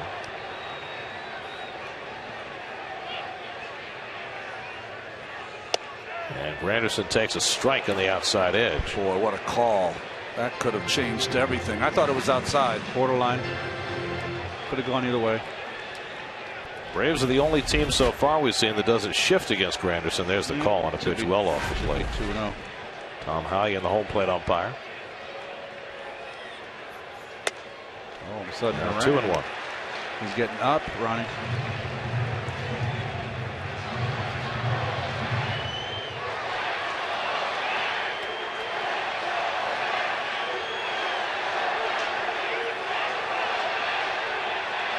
Change up. 2-1 to Granderson. And Curtis fouls it back. Challenged him. I tell you what, Harang, they talk about not giving in today, but to me, this is not giving in. 3-0 to David Wright. Pumped him with 3 straight fastballs. Went right after him. Wound up walking him. And here, went right after 2-1. Went right after Granderson with the fastball. And this is not a guy throwing 100 miles an hour. 2 out, 2 on, 2-2 to Granderson.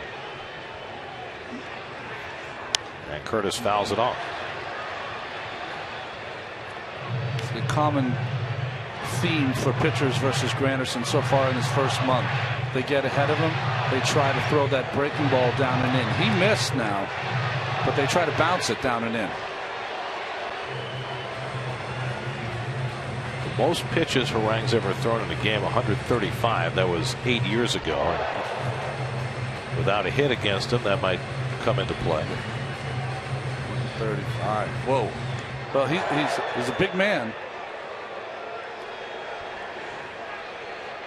I don't like Simmons up the middle here. 2 strikes, kind of too big a hole between short and third. 2-2. Ooh. Strike 3 call. Harang with his hardest pitch of the night paints the inside corner and gets Granderson looking to strand a pair. And Harang has held the Mets hitless through 6. His 4th strikeout in a big spot. Keeps it 1-0 Atlanta going to the 7th.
You'll get another opportunity elsewhere. It's a situation that we needed to resolve here, and we're happy with the return. This has gone on for some period of time, as everyone knows, but the return has not increased, hasn't diminished, notwithstanding the large passage of time. So we're actually happy with the deal. Sandy Alderson commenting on the deal today that sent Ike Davis to the Pittsburgh Pirates in return for a minor league reliever, Zach Thornton, and a player to be named later who we're led to believe is a more significant piece as Carlos Torres comes on to pitch for the Mets in the 7th. Well, Torres has been the saving grace for that bullpen since the season began. Why? Well, he's been able to pitch on multiple days. He's also a guy who can go 2 innings plus.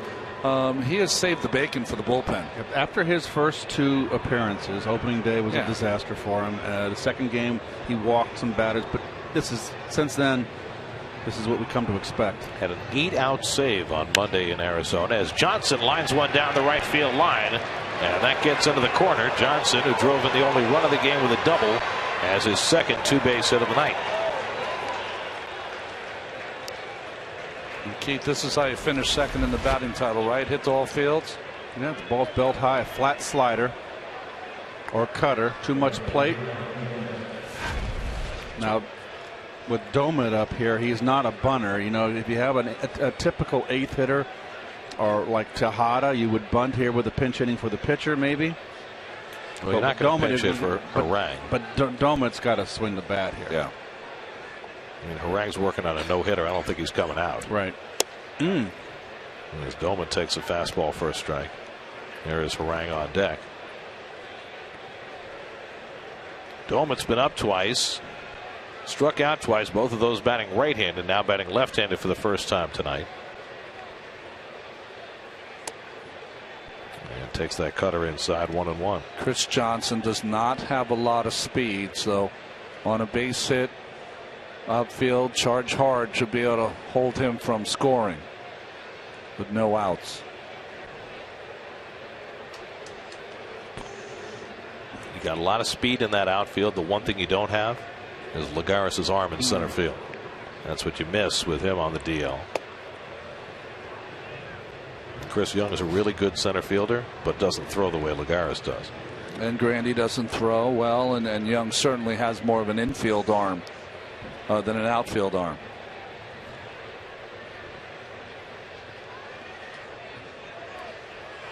2-1 to Domit. He leans away, and now it's 3-1. It's interesting, Gary, you were talking to Torres and said that when his ball is up, that cutter, it straightens out. When it's down, it is really wicked, and it's up so far.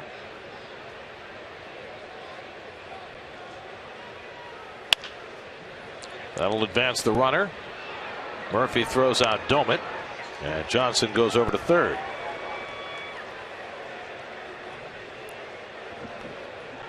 So now you got the pitcher coming up, and the Mets will bring the infield in. And the question is, gotta watch the squeeze. Would you think about squeezing with a guy like Harang? Why not? Well, yes, especially in this game, it's 1-0. One of the reasons you wouldn't, two of the reasons you wouldn't, for me. One, Johnson doesn't have a lot of speed, and secondly, if Harang doesn't get through here, you have Simmons with 2 outs, and Andrelton Simmons, to me, is a good bet also. You know, Harang, even though he hit that line drive to Murph in the first, not the first, his first at bat, lifetime career, he's under, what's under Mendoza? Mendoza's under 200. What's under 100? I believe that's the Bob Buell line. That belongs with a pitcher. Very good, Gary. There's not a hitter alive that's there. Bob Buell went 0 for 70 in a season. That's almost impossible. Of course, nowadays pitchers don't get 70 at bats in a season, but still. Now, the rule as a base runner is you can take as big a lead as the third baseman is away from the bag and one more step. So you notice how David Kent is kind of hugging there to keep him closer to the bag. Case of a squeeze. It's interesting, that first at bat by Harang with this defensive alignment would have been a hit. And he lined out to Murphy. See, David's at that cut right there. You can come down to the other cut. That's it. Now he comes to you. I think they're going to let him swing the bat. They might pull a squeeze. They wouldn't do it with 2 strikes. No. That would be a sneak attack. It would be unfair. Unfair.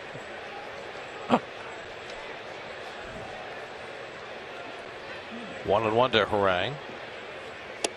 And a really ugly swing to make it 1-2. I just think Freddie Gonzalez is saying, you know, if he gets a hit, fantastic, but we're putting our betting shoes on Andrelton Simmons. Well, one thing about Simmons, you know he's going to put the ball in play. Yeah. And Harang goes down, so Torres gets the out he has to get. And now there are 2 out of the inning. That's a case where I think Freddie Gonzalez said, I wish he had a 1-hitter or a 2-hitter. Maybe I could pinch hit for him. Simmons has struck out once this season, and that one came yesterday. He had gone 49 plate appearances before his first strikeout. So you know he's at least going to put the ball in play somewhere. And he's only got 2 walks, too. He does not pass on anything. 1 for 3 today, an infield hit. And Torres gets the call, 0-1. Interesting, David, even with the bag, almost in on the grass.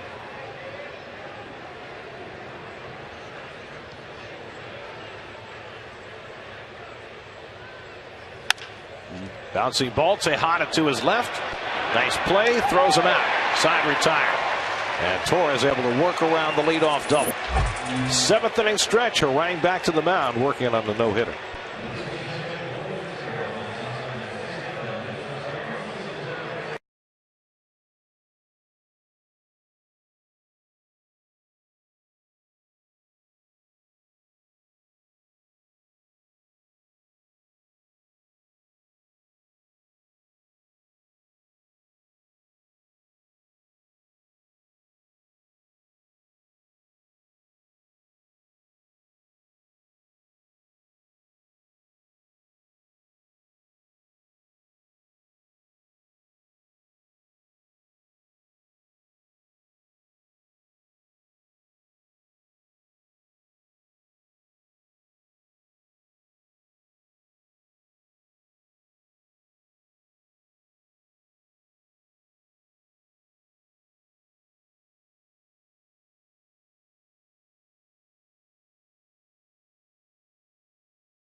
Is brought to you by your Mercedes-Benz Tri-State dealers. Visit them on the web at searchmercedes.com.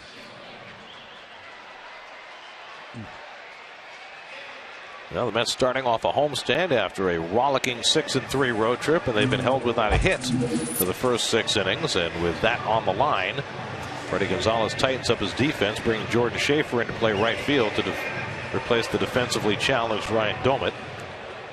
Aaron Harang's thrown 98 pitches through 6 innings. Chris Young will lead off for the Mets in the 7th. Young is fouled to the catcher and flied to center.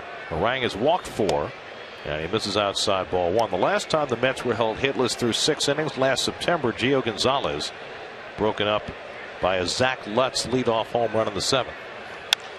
And Young slugs one out to center, but B.J. Upton has it lined up. 1 away. I'll tell you, as a pitcher, being in this situation, never really think about a no-hitter until you get through 6, and when you go out there for the 7th, this one little thing creeps into your brain. Boy, if I get through this inning, then we got a shot, and that's what happens in the 7th for the pitcher working on a no-hitter. It's awfully tough these days, though, with pitch counts being what they are. We mentioned Harang had thrown 135 pitches in a game, but that was 8 years ago. He's 35 years old. Duda has walked and flied to center, 0 for 1. And Lucas hits one in the air to center field. And again, easy for B.J. Upton. And quickly there are 2 out. You and I, Gary, were talking about Harang. This is 2 starts out of 4 where he's gone 6 no-hit innings. I mean, it's crazy, right? This is a guy they picked up off the scrap heap after the Indians released him in spring training. part of the Mets scrap heap too, because he finished the season in a Mets uniform. But the Mets didn't re-sign him. They did re-sign Daisuke Matsuzaka, who finished up the year with the Mets. Jordan Walden, the right-hander. Luis Avilan, the left-hander, staying busy in the Braves bullpen. Now Travis d'Arnaud, who's 0 for 2, grounded out and flied out.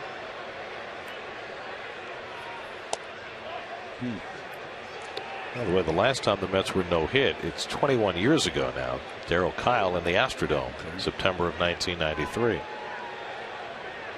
Butch Huskey's major league debut. Well, it's like last night. I was thinking CC Sabathia against the Tampa Bay Rays. The Yankees have a first baseman that's never played one game at first, Scott Sizemore, and he's in on a triple play. And he had to dig it out of the dirt on the back end of a 5-4-3 triple play. Why haven't I been playing here longer? 1-2 to d'Arnaud. By the way, the last time the Mets were no-hit at home, 1969, September 20th, 4 days before they clinched the division. Bob Moose Pirates threw a no-hitter at Shea Stadium. I remember it. Were you in the upper tank for that? I was there, 11 years old. He's gotten a couple of those cutters up in the strike zone now. Previous pitch, d'Arnaud missed one. Ruben Tejada would be next. 2-2 to d'Arnaud. Threw him a slider and missed. Full count. 4 walks, 4 strikeouts tonight for Harang. So, Barney, you get a guy like this, a stopgap measure. Yeah. Roger McDowell gets him. No spring training. I mean, you haven't got much time to work with him to make any major alterations and look what's happened. Let's explain that. You know what Roger would do? He'd say, "Hey, Aaron, I watched you last year in your Met uniform. I think the one thing you could change is I see you as a guy who should be in the bottom of the strike zone, not on the top anymore, because you don't have that extra 4 or 5 miles an hour." Outside, and d'Arnaud is on with Harang's 5th walk of the night. I believe that's the number Johan Santana walked in his no-hitter. That's right, on June 1st. I told you guys, I saw Johan Santana at the Baltimore Orioles camp this year. We spent a long time talking. He said to say hello to everyone, by the way, and said he's came back pitching because his youngest son, who was born while he was a New York Met, he said, "Dad, I want to see you pitch one more game." That's why he's going back after it. It would be miraculous if he's able to come back again. So now Tejada, who struck out and flied to center. Good breaking ball, and he's fishing. I am impressed. Obviously, he's got a no-no here. Tejada's got his number.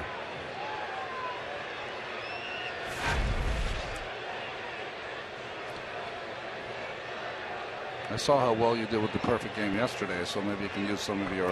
That was my plan. A ball and a strike to Tejada. Here's your Subway Mets box score. A lot of zeros on the left-hand column.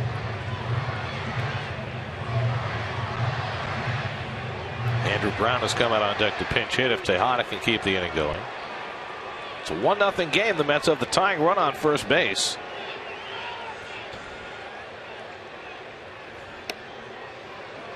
And that one backs up inside. 2-1.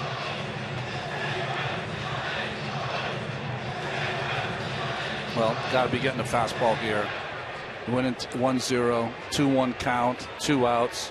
This has got to be a challenge by Harang to Tejada, who's owned him in the past. 6 for 14 in his career. And Ruben fouls it away. Hanger right there. I was wrong. Threw a little hang piece, Ruben behind, right here to hit. Just a little bit long with the swing. Blame the bat.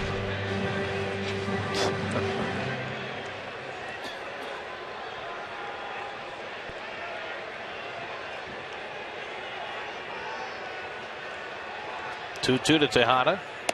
In tight, another full count. Well, he's throwing a lot of pitches. Yes, he has. You have to wonder, even if he gets through this 7th, is he going to be set out there for the 8th? Tough calls for Freddie Gonzalez and Roger McDowell. Tejada hoping to make it a moot point here. Darno will be running with 3-2 and 2 out. And Tejada fouls it away. It's like, is it impossible to win if a guy who's thrown a no-hitter stays in the game as opposed to the bullpen of Atlanta doesn't give up anything? Although Avilan has gotten off to a slower start than he did last season when he was about perfect. Got a win the other day, giving up 5 runs. Yep. That's hard to do. 3-2. And that's another walk.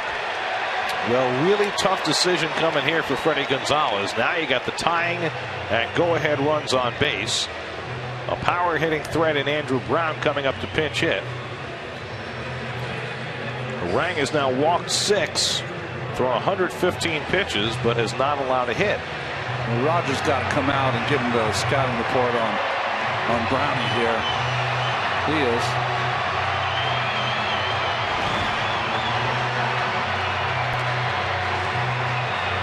Brown had a big game Wednesday in Arizona. A single and a double, and made a great catch in right field. It's a good matchup. If Harang's going to keep the ball down, he's going to be throwing into Brown's strength.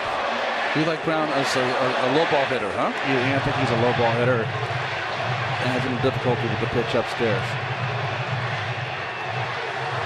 I think he's a dead red hitter. I know that. All that's required here is a base hit. No, don't try to hit a 3-run homer. Get your club back even. I personally would not manage this as a no-hitter anymore. I know that makes no sense. But even if he got through this, you have to add 30 pitches on that. That's 145. I agree with you. And it's a 1-run game. Yeah. If it were 7-0, maybe you'd manage it differently. Like Santana's game. 8-0 final. It's a divisional game, too. First ever matchup between Harang and Brown. Mets up 2 out and 2 on, down by a run in the 7th. And Brown takes a rip at a fastball, 0-1. Upstairs fastball, up and in. Wouldn't it be interesting on a day where Ike Davis was traded? Andrew Brown's name was mentioned many times as maybe the guy who was going to be the collateral damage of Young coming off the disabled list. Oh, Brown flares one foul. Harang has been playing with fire here. Oh, there's every chance he's running out of gas at this point. Well, then he's not playing with fire then. He's out of gas. Yeah, fire can be created in other ways. You could rub 2 sticks together.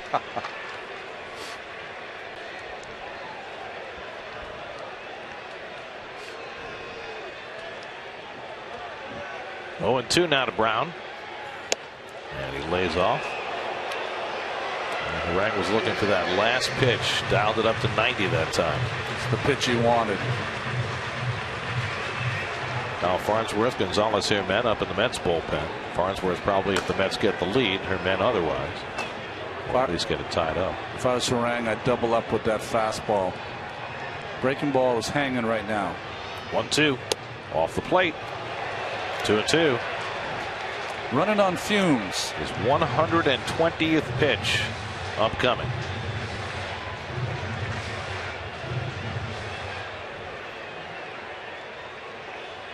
No, he's done a pretty good job pinch hitting this year. Brown had a 3-run homer on opening day in his first at bat of the year. 2 out, 2 on. Oh boy! Outside, ball 3.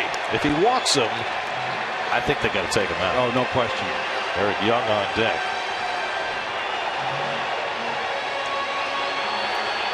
Braves lost a 1-0 game yesterday. Won a 1-0 game the day before. They're getting used to this. Now Darno and Tejada will be in motion. 3-2 to Andrew Brown as the crowd comes to its feet. And Brown goes down swinging to end the inning. Harang strikes him out with a slider. He's got 7 no-hit innings. His 5th strikeout of the night. Question is, can he go any farther? What a performance by Aaron Harang. 1-0 Atlanta.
which means that he is done after 7 innings, 7 no-hit innings. And if the Braves are to throw a no-hitter tonight, it will be a combination affair. Ever been done in Met history? Not against the Mets. The Braves have had a combo no-hitter that Ken Merker started. But after 121 pitches, Harang has given the Braves everything they could have asked for. Wow. I'll say. He's been a savior for them. All those pitchers that went down. Well, that's Gonzalez Herman, who is retired. He's been unbelievable. Retired 31 of the last 34 batters he has faced. Now, in 25 in the 2/3 innings that Aaron Harang has thrown, 13 of them have been no-hit innings. B.J. Upton leads off in the 8th inning. Upton 0 for 2 and a walk. There's the line on Harang. 6 walks cost him the chance to go the distance. He was trying to go for an A.J. Burnett. Burnett had what, 9? 9. Nice slider. Herman. 25 and 2/3 innings pitched for Harang on the season. 9 hits. What a godsend, huh? Slow ground ball. Very tough play for Wright. He could put that in his pocket. B.J. Upton has himself an infield hit, a swinging bunt. Well, if you've been in a cave for the last couple of hours, this is what happened earlier today. Ike Davis traded to the Pirates for a minor league reliever, Zach Thornton, and a player to be named later. And for more on the Mets trade today, let's check in with Kevin. Well, he was popular in the clubhouse. There's no doubt about that. Certainly traded. He didn't produce. He knows it'll be the first to admit it. But I was told that it was a tough scene in the clubhouse when that was announced. And I don't doubt why. You know, he was maybe the most popular Met in that room, guys. And I think the one thing that I like doing with him is a couple reasons. But, you know, even when he went through those struggles, even last April when he didn't hit for a month and a half, he sat there every day and talked about it. Said he stunk, gave the reasons why, and no problems doing those types of interviews. The other reason I liked him is because he was real. You know, he was a real person. He was funny. He was boisterous. But I'll give you an example of what I mean by that. Last year, there was a point where Mets were at Wrigley Field, and I remember I was having a rough day, just out on the bench, just kind of mad, sulking the whole thing. He comes out, getting ready for batting practice. No one else out on the bench at that point. Comes up, gives me a hug. He said, "It felt like you needed that. Are you all right?" And I said, "I'm just having a bad day." He said, "Well, you want to talk about it?" That's fine. But you know what? For a guy to do that, it's all right by me. Let's go back to you. Kev, yeah. Why were you sulking? Can you tell us? It's a long season, Keith. I have to work with you.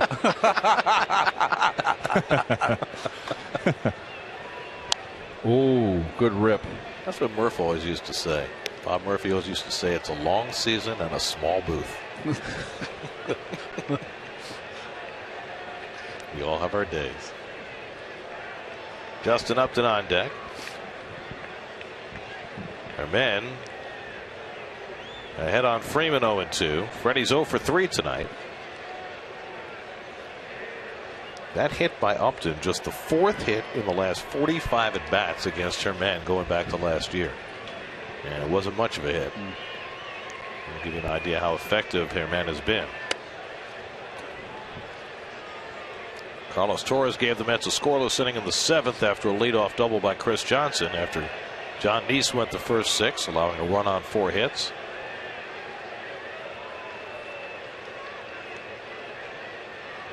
And Herman just trying to keep the Mets where they are so that they can try and rally against the Braves bullpen after being held hitless for 7 by Harang. And Freeman just getting out of the way, 2-2. Good purpose pitch right there. Move him off the plate.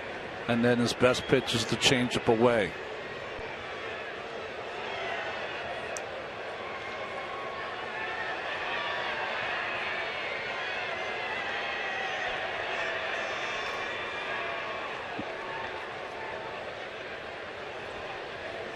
Runner goes, and Freeman lifts it to deep right center. Back goes Granderson near the wall, and it's out of here. Freddie Freeman with a 2-run homer, his 5th of the year. And the Braves expand their lead to 3-0 in the 8th.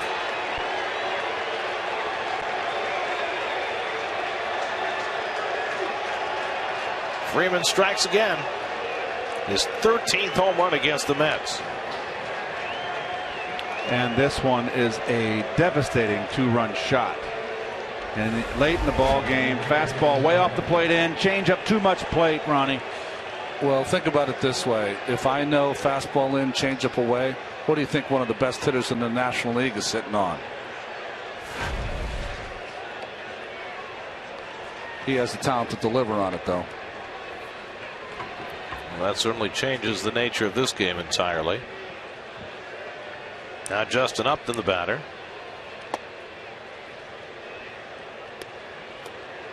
Justin has singled and walked tonight. He scored the first Atlanta run back in the second inning. Nice to have 5. Get off to a 5 home run April. And we got a lot of April left. Jeez.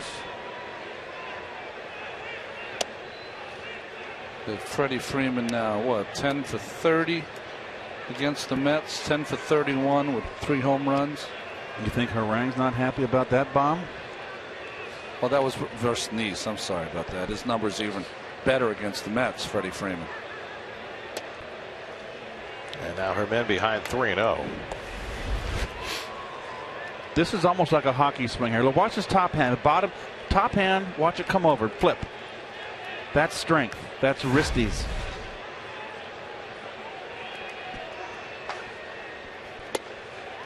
And that's ball 4.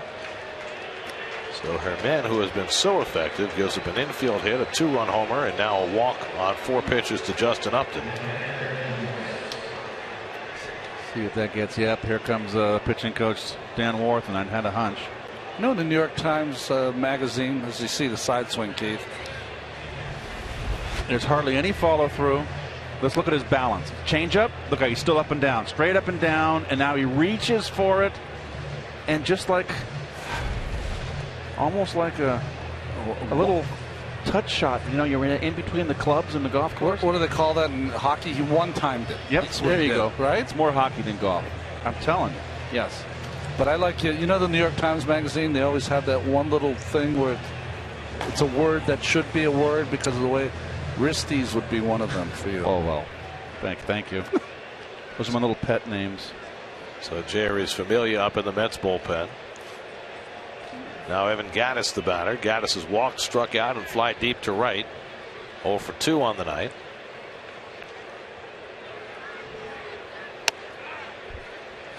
And there's a strike.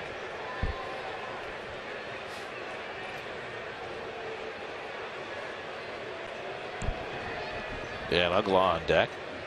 Still nobody out in the inning as Herman struggles.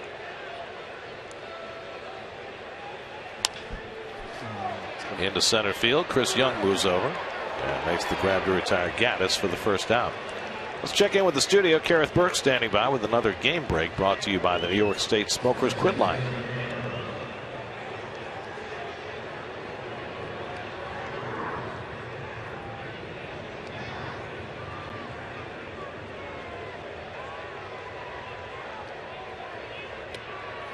That play seems to happen every day.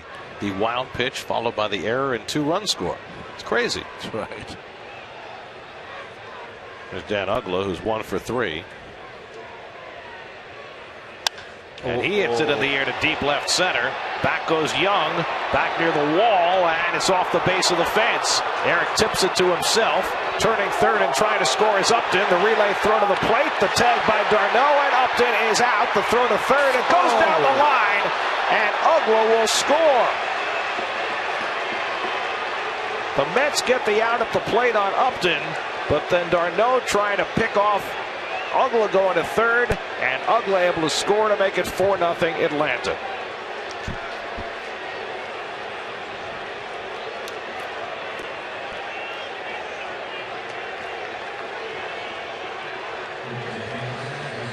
It's a double for Ugla. Yes. I thought this ball was out of here. I thought he crushed it. Off the base of the fence. Perfect relay throw. Out. Let's see what happened on the back end here. After the pitch, I'm sure. It was just a simple young catcher's mistake. Okay. Everything done properly there. He got the out. Here comes the throw to the back runner. And by the way, the home plate umpire never signaled out until the ball was down the left field line, which is crazy. It just shows you how much confusion there is on everybody's part with these home plate collision rules. Look at that. Just standing there. No call. Anyway, it's a double Out at the plate, 7-6-2. Uggla goes to third on the throw and scores on the error by d'Arnaud. And by the way, Uggla wasn't sliding. And that got in the way of David as a result. Line into left field, a base hit for Chris Johnson. And the inning continues. So Johnson has his third hit of the night. So 7-6. 7-6-2. Actually 7-7 to 6-2 because he tipped it to himself. Oh, really? Let's not get picky. Come on now, Gary, please. Not tonight. Just having fun with you, Keith. Well, he's having no fun now. That's down 4-0. Herman charged with 3 runs in the 8th, and that base hit by Johnson makes that last run earned, which makes him feel no better. Called the bullpen, brought to you by Verizon. Herman exits. Scott Rice will come in, and we'll be right back to Citi Field.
Dan Uggla. Now this is just a poor read. Now this ball's crushed. He's got to be on the other side of second base. And I mean, he's just real tardy on that read. Now Chris Johnson's not helping him out here. Looking for Chris Johnson. Was it a slide or not? There you saw Chris Johnson. He's got to be on behind the play here with this camera angle. Let your runner know to slide or stand up. And here's the throw that tailed into the runner. Scott Rice comes in to face Jordan Schaefer, who's up for the first time. I hate to be picky, but I see this all the time. I mean, you got to help your teammate out. You're in the on-deck circle. That's your job. You grab the bat, you clear the bat out of the way so no one gets hurt, and you're there to direct your runner if his back's to the play, whether it's a slide or not. No one does it anymore.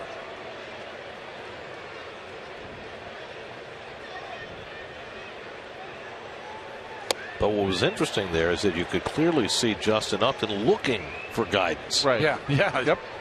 And with what has happened with the collision rule, you need to do it now more than ever. Oh, it's a good point, Ron.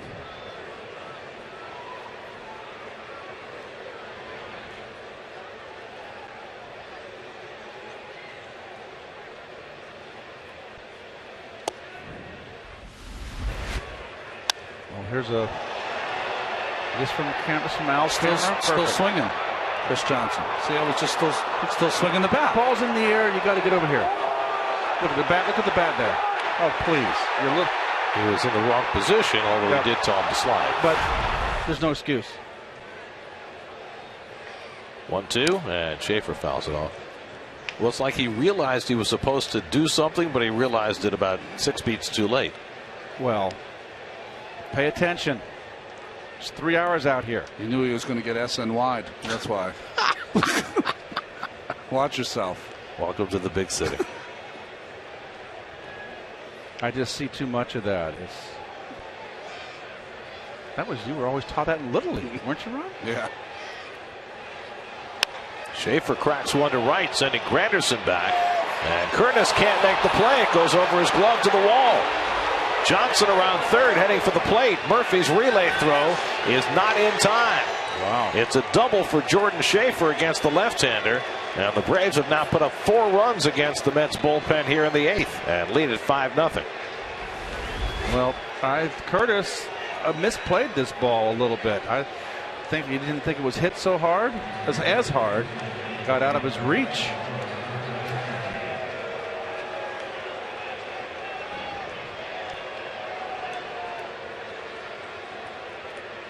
So a game that was a 1-0 game coming into the 8th has gotten away from the Mets. Boy, it closes the book on Herman.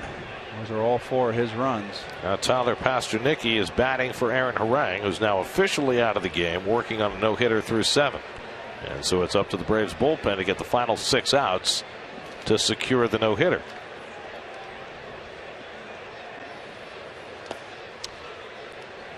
Pasternicki, the 8th man to bat in the inning. It all started innocently enough with an infield hit by B.J. Upton, just a swinging bunt up the third baseline. But then Freddie Freeman socked a 2-run homer.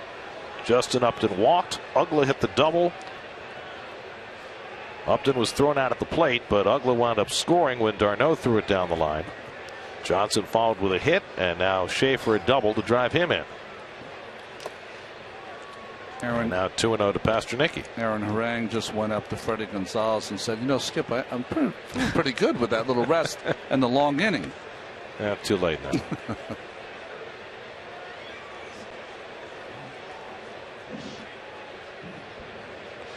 Well, he'll be happy with 78% of a no-hitter. There you it comes go. to pass.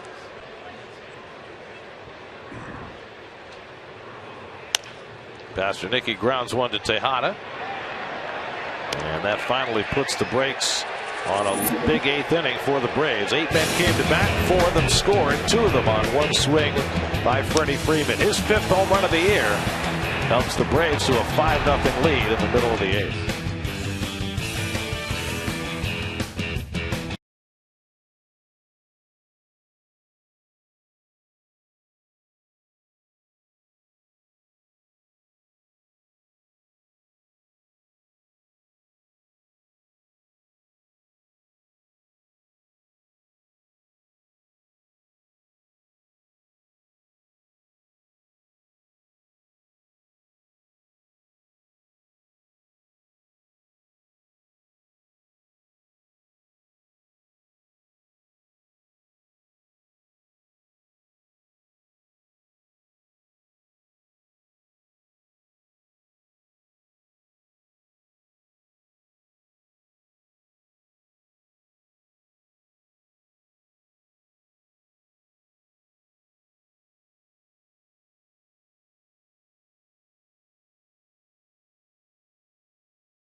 State Farm. Today's State Farm agent of the day is John Garfinkel of Brooklyn. Contact John's office at johngarfinkel.com.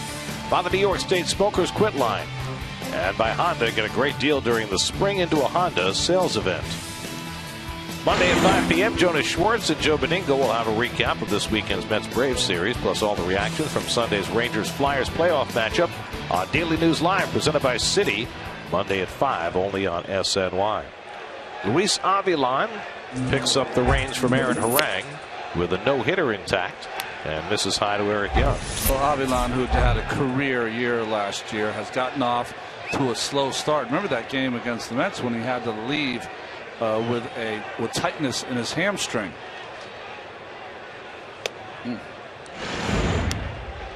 Aaron Harang getting the high fives after his teammates extended the lead. He heads for the tunnel, hoping that his bullpen can get 6 outs to complete the deal.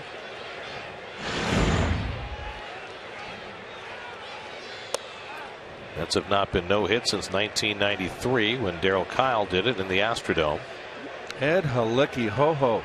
The Jim Maloney no-hitter is not a no-hitter. That shouldn't be on the list. He pitched 10 no-hit innings, then lost the game in the 11th. Right. Those no-hitters, such as they were expunged from the record books a number of years ago. Johnny Lewis hit a home run in the 11th inning to win that game for the Mets in 1965. Young, Murphy, and Wright for the Mets here in the 8th. And EY fouls it off. By the way, the Braves, since moving to Atlanta, have had 3 no-hitters.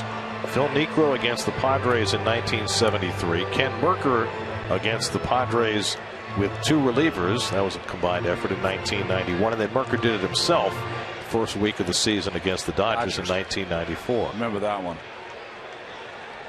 What's amazing about that, of course, is that the Braves had all of those Hall of Fame pitchers. Clavin, Maddox, Smoltz. None of them ever threw no-hitters. Spani. Those are all the no-hitters in Braves history, including the Boston and Milwaukee days. Warren Spahn threw a pair for the Milwaukee Braves. Lou Burdett. Burdett had that unbelievable 57 World Series, right? Strike 3 call. Eric Young caught looking to start the home 8th. I thought that was a good pitch, Eric. Inside. Yep. Too close to take. Too close to take. Let's see. Strike.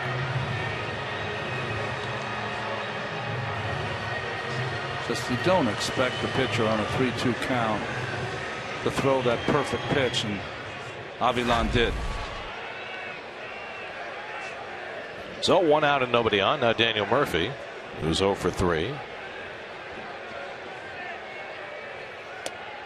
And he takes ball 1.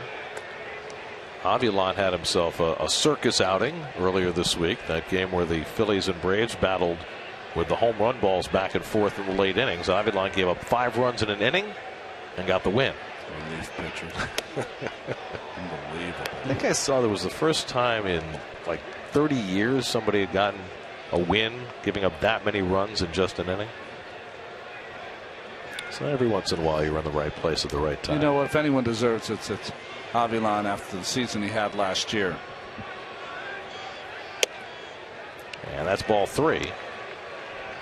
Your City probables for the remainder of the series. Bartolo Colon, who pitched a gem against the Braves in Atlanta, against Irvin Santana, who pitched a gem against the Mets in Atlanta. That's tomorrow night. Then Sunday afternoon, Zach Wheeler and David Hale. There's a strike, 3-1. Tomorrow night, right? Not afternoon. And that's playing pretty much all Saturday night games from here on in. That's right. But next week, the 4-game series with the Cardinals coming in, which is very nice. The Thursday getaway day is a day game. We're not getting away. Well, he might be. Cardinals are getting away. Topped up the first base line, and Avilan makes the play on Murphy. So the Braves just 4 outs away. Here's your Verizon trivia question. We asked who was the visiting player who had the highest batting average at Shea Stadium. And it was Gene Richards. Wow. Speedster. Gene the Machine.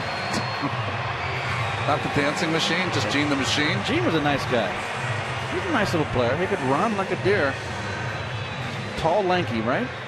Leadoff hitter. for the Pods.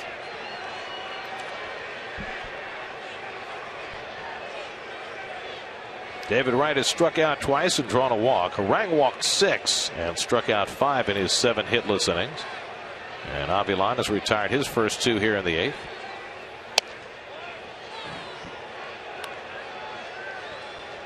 That's trying to avoid being no hit at home for the first time in 45 years since Bob Moose in September of 1969.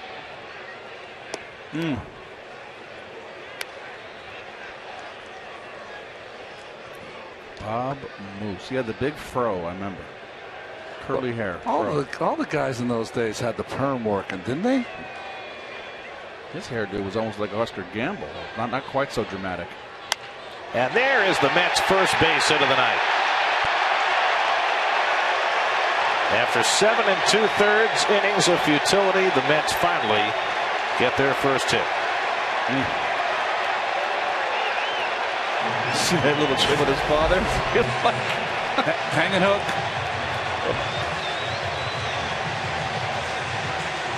So David Wright breaks it up. And in so doing, extends his hitting streak to 9 games.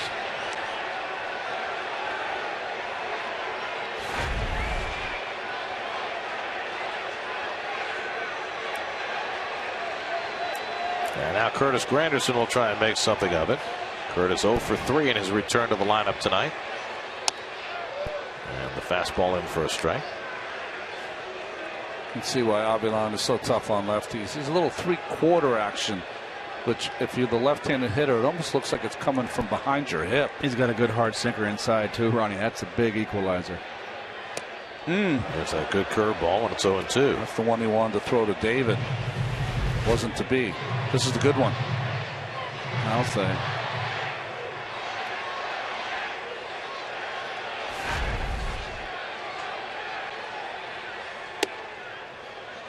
One and 2 to Granderson. 95-mile-an-hour fastball, 73-mile-an-hour curveball. That's not fair. There's a way to solve it. Yes, Sherlock. Oh, boy. Granderson did not have that answer. Second strikeout for Avilan, and the Mets get their first hit, but do not score in the bottom of the 8th. 5-0 Braves go into the 9th.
Jose Reyes coming back from his hamstring injury, supposed to be activated tomorrow for the Jays.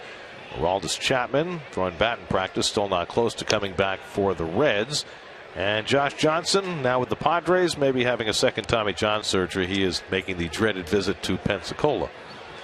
I feel bad for Josh Johnson. You know, I'll never forget that game he pitched against the Mets. I think the score was 1-0. Murph was playing left field, dropped the ball, but he and Santana got in a duel, and it lasted, 2 hours and 3 minutes? It was one of those classic duels when both guys were on top of their game. Jerry's Familia comes in to pitch the top of the ninth for New York. Well, Familia's had an interesting road trip. He pitched in that game, the extra inning game, where he went 2 nice innings and then pushed to 51 pitches, gave up the runs, and got the loss in the 13th inning. And then he pitched after that on the Sunday afternoon and got one inning without giving up a run. Andrelton Simmons leads off against Familia and takes the fastball high. Well, Familia is one of those guys with a sparkling arm and just needs consistency. Yeah.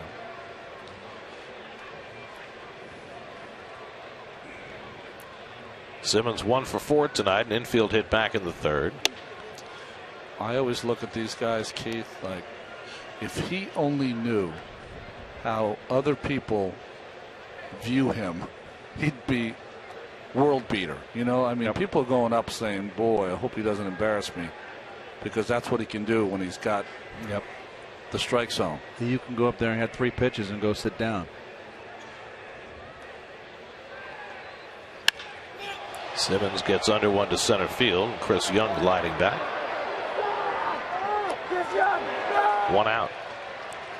Get up to the minute news on the Rangers Flyers playoff series with highlights, player reactions, in-depth analysis, and opinion on SNYRangersblog.com, part of the SNY.TV blog network.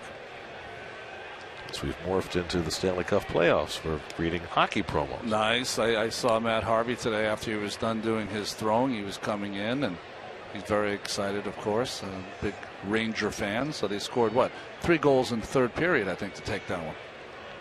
4-1 win last night in Game 1. Here's B.J. Upton, who started the whole mess in the 8th inning with a swinging bunt that went for a hit.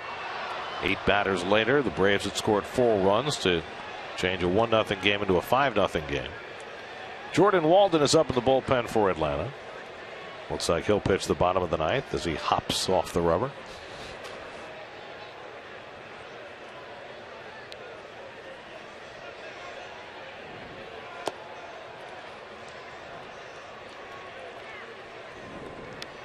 By the way, we were talking about Luis Avilan and his bad inning in relief and bad inning the Mets had in relief, and we saw that Michael Wacha wild pitch with the Molina error. Toward the middle of the diamond, and that sneaks through for a base hit. So Upton is on base for the 3rd time. Has any bullpen ever had a worse inning than the Toronto Blue Jays had last night? 8 walks and 3 run-scoring wild pitches in the same inning. Release them. How is that even possible? Release all of them? I mean, that's just crazy. Wasn't it 12 walks in the game or something? 8 walks in an inning. I don't think I've ever seen that before. Wow. And the same guy, Sergio Santos, had all 3 of the run-scoring wild pitches. Sergio Santos, the young man that was going to be the closer for the White Sox for a while. Right. Big burly guy, right? Used to be an infielder and then made him into a pitcher. That meltdown helped the Twins sweep a doubleheader from the Jays. Mike Pelfrey started the game for Minnesota and had another tough outing. Yeah. And that inning bailed him out. The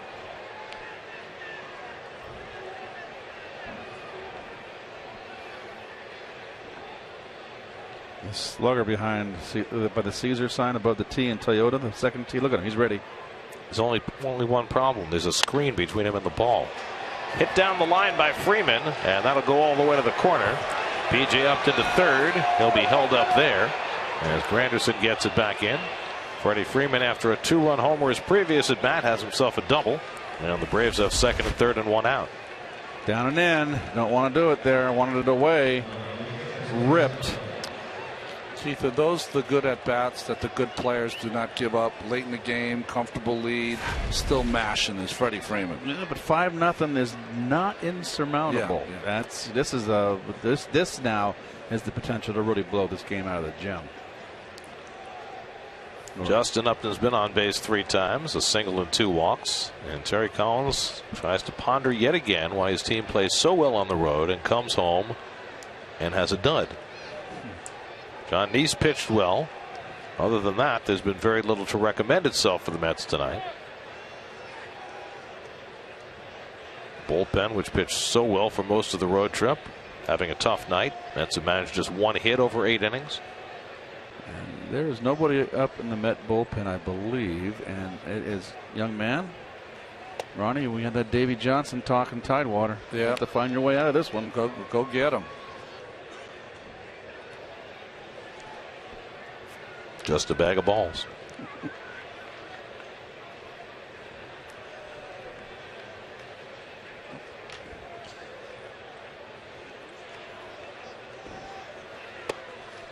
Now Familia behind Justin Upton 2-0. Oh, we're going to watch Freedom from the backside. Watch the follow through.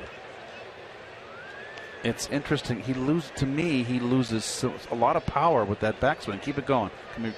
It's just hardly any backswing. Sorry, I'll stay out of production down there in the truck. Sorry. Yes, a strike. It's a very, very tiny follow through. But isn't that kind of where a lot of the game is? How about Mike Trout? You don't get a shorter follow through than he's got. Oh, he's got a beautiful swing. That guy can play. 2-1 from Familia, and a knockdown by Darno on the backhand. I kind of like the unorthodox swings. You know, it's like golf today. Everybody's swing is so beautiful, cookie cutter, right out of a computer.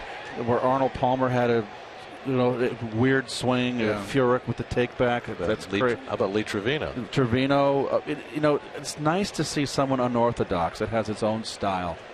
Well, that's why Bubba Watson is such a people's champ when he wins the Masters. It's banana follow through, right?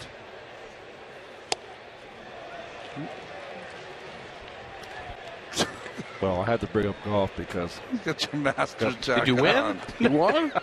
You should see me. I'm always chipping out of the rough.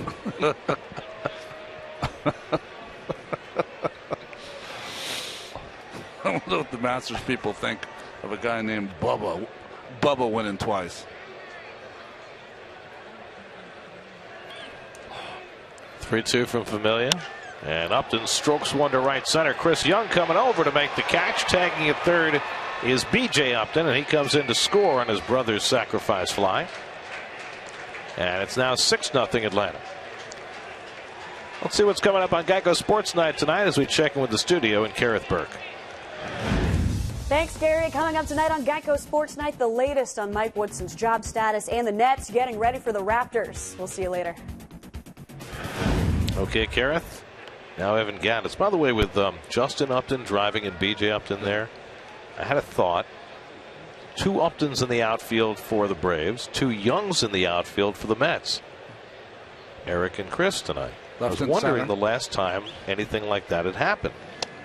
Well, we sent Elias on the search, and we found out that April 29th, 1965, the Giants had Matty and Jesus Alou in the outfield, and the Dodgers had Tommy and Willie Davis in the outfield. Okay. That's the last time it happened. Wow. Almost 50 years ago. Elias. How do they do it? Mirrors. Computers. Gattis retired on the fly ball to right. Braves tack on a run. Last licks for the Mets, down 6-0.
The one-time Met, Aaron Harang, 7 hitless innings.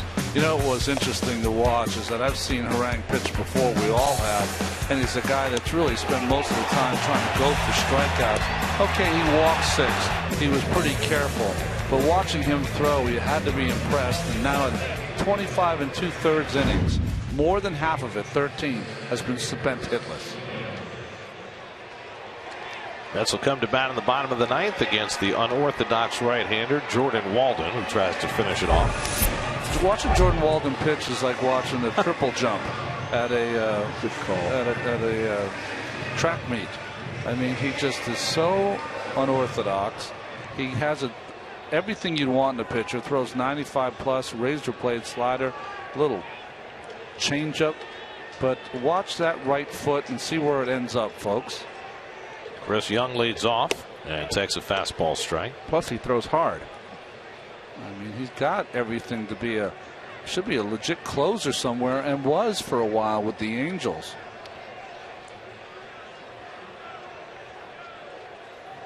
And Young bounces one toward the middle, but Simmons there to gobble it up. 1 out.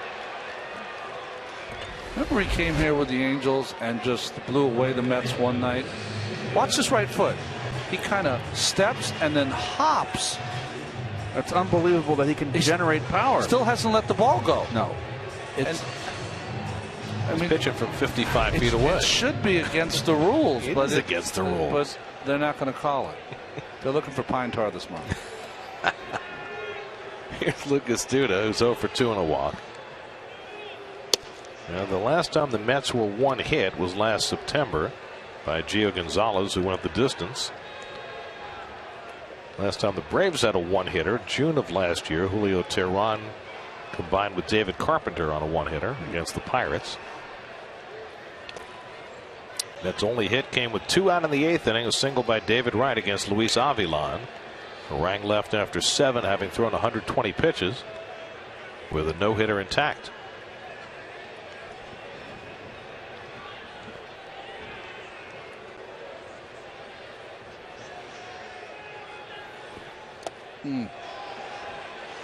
With the slider from Walden. Well, interestingly enough, if you take away the home numbers of Ike Davis, who's been traded, and Juan Lagares, who's on the DL, the rest of the team hitting 126 at Citi Field in 7 games.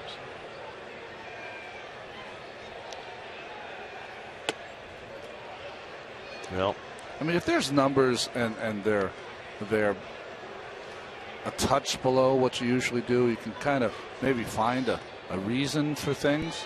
But when it's that stark, it's maybe I'm with you, Keith. Maybe it just gets in your noodle. And Duda's down on strikes.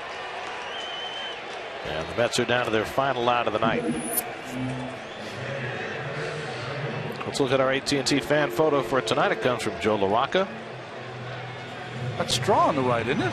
Oh, it is. Actually, Daryl, or is that a cutout? Oh, cutout. Is he in the house? No, that's the straw man. It's got to be. It is him. Yes. Come on. Didn't know Straw was wearing his uniform around the ballpark these days. What is he, Frank Howard?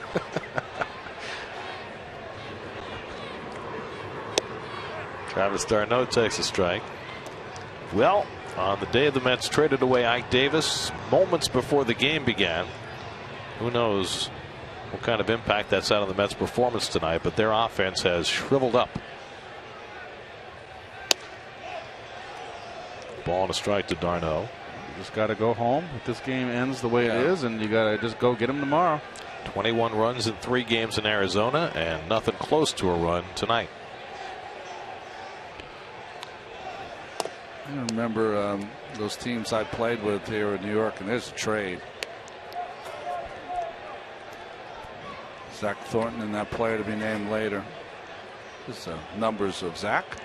Not considered to be a huge prospect, although we are told that the second player in the deal, the player to be named later, is a bigger piece than Thornton. We'll see. Bounce down to third. This should do it.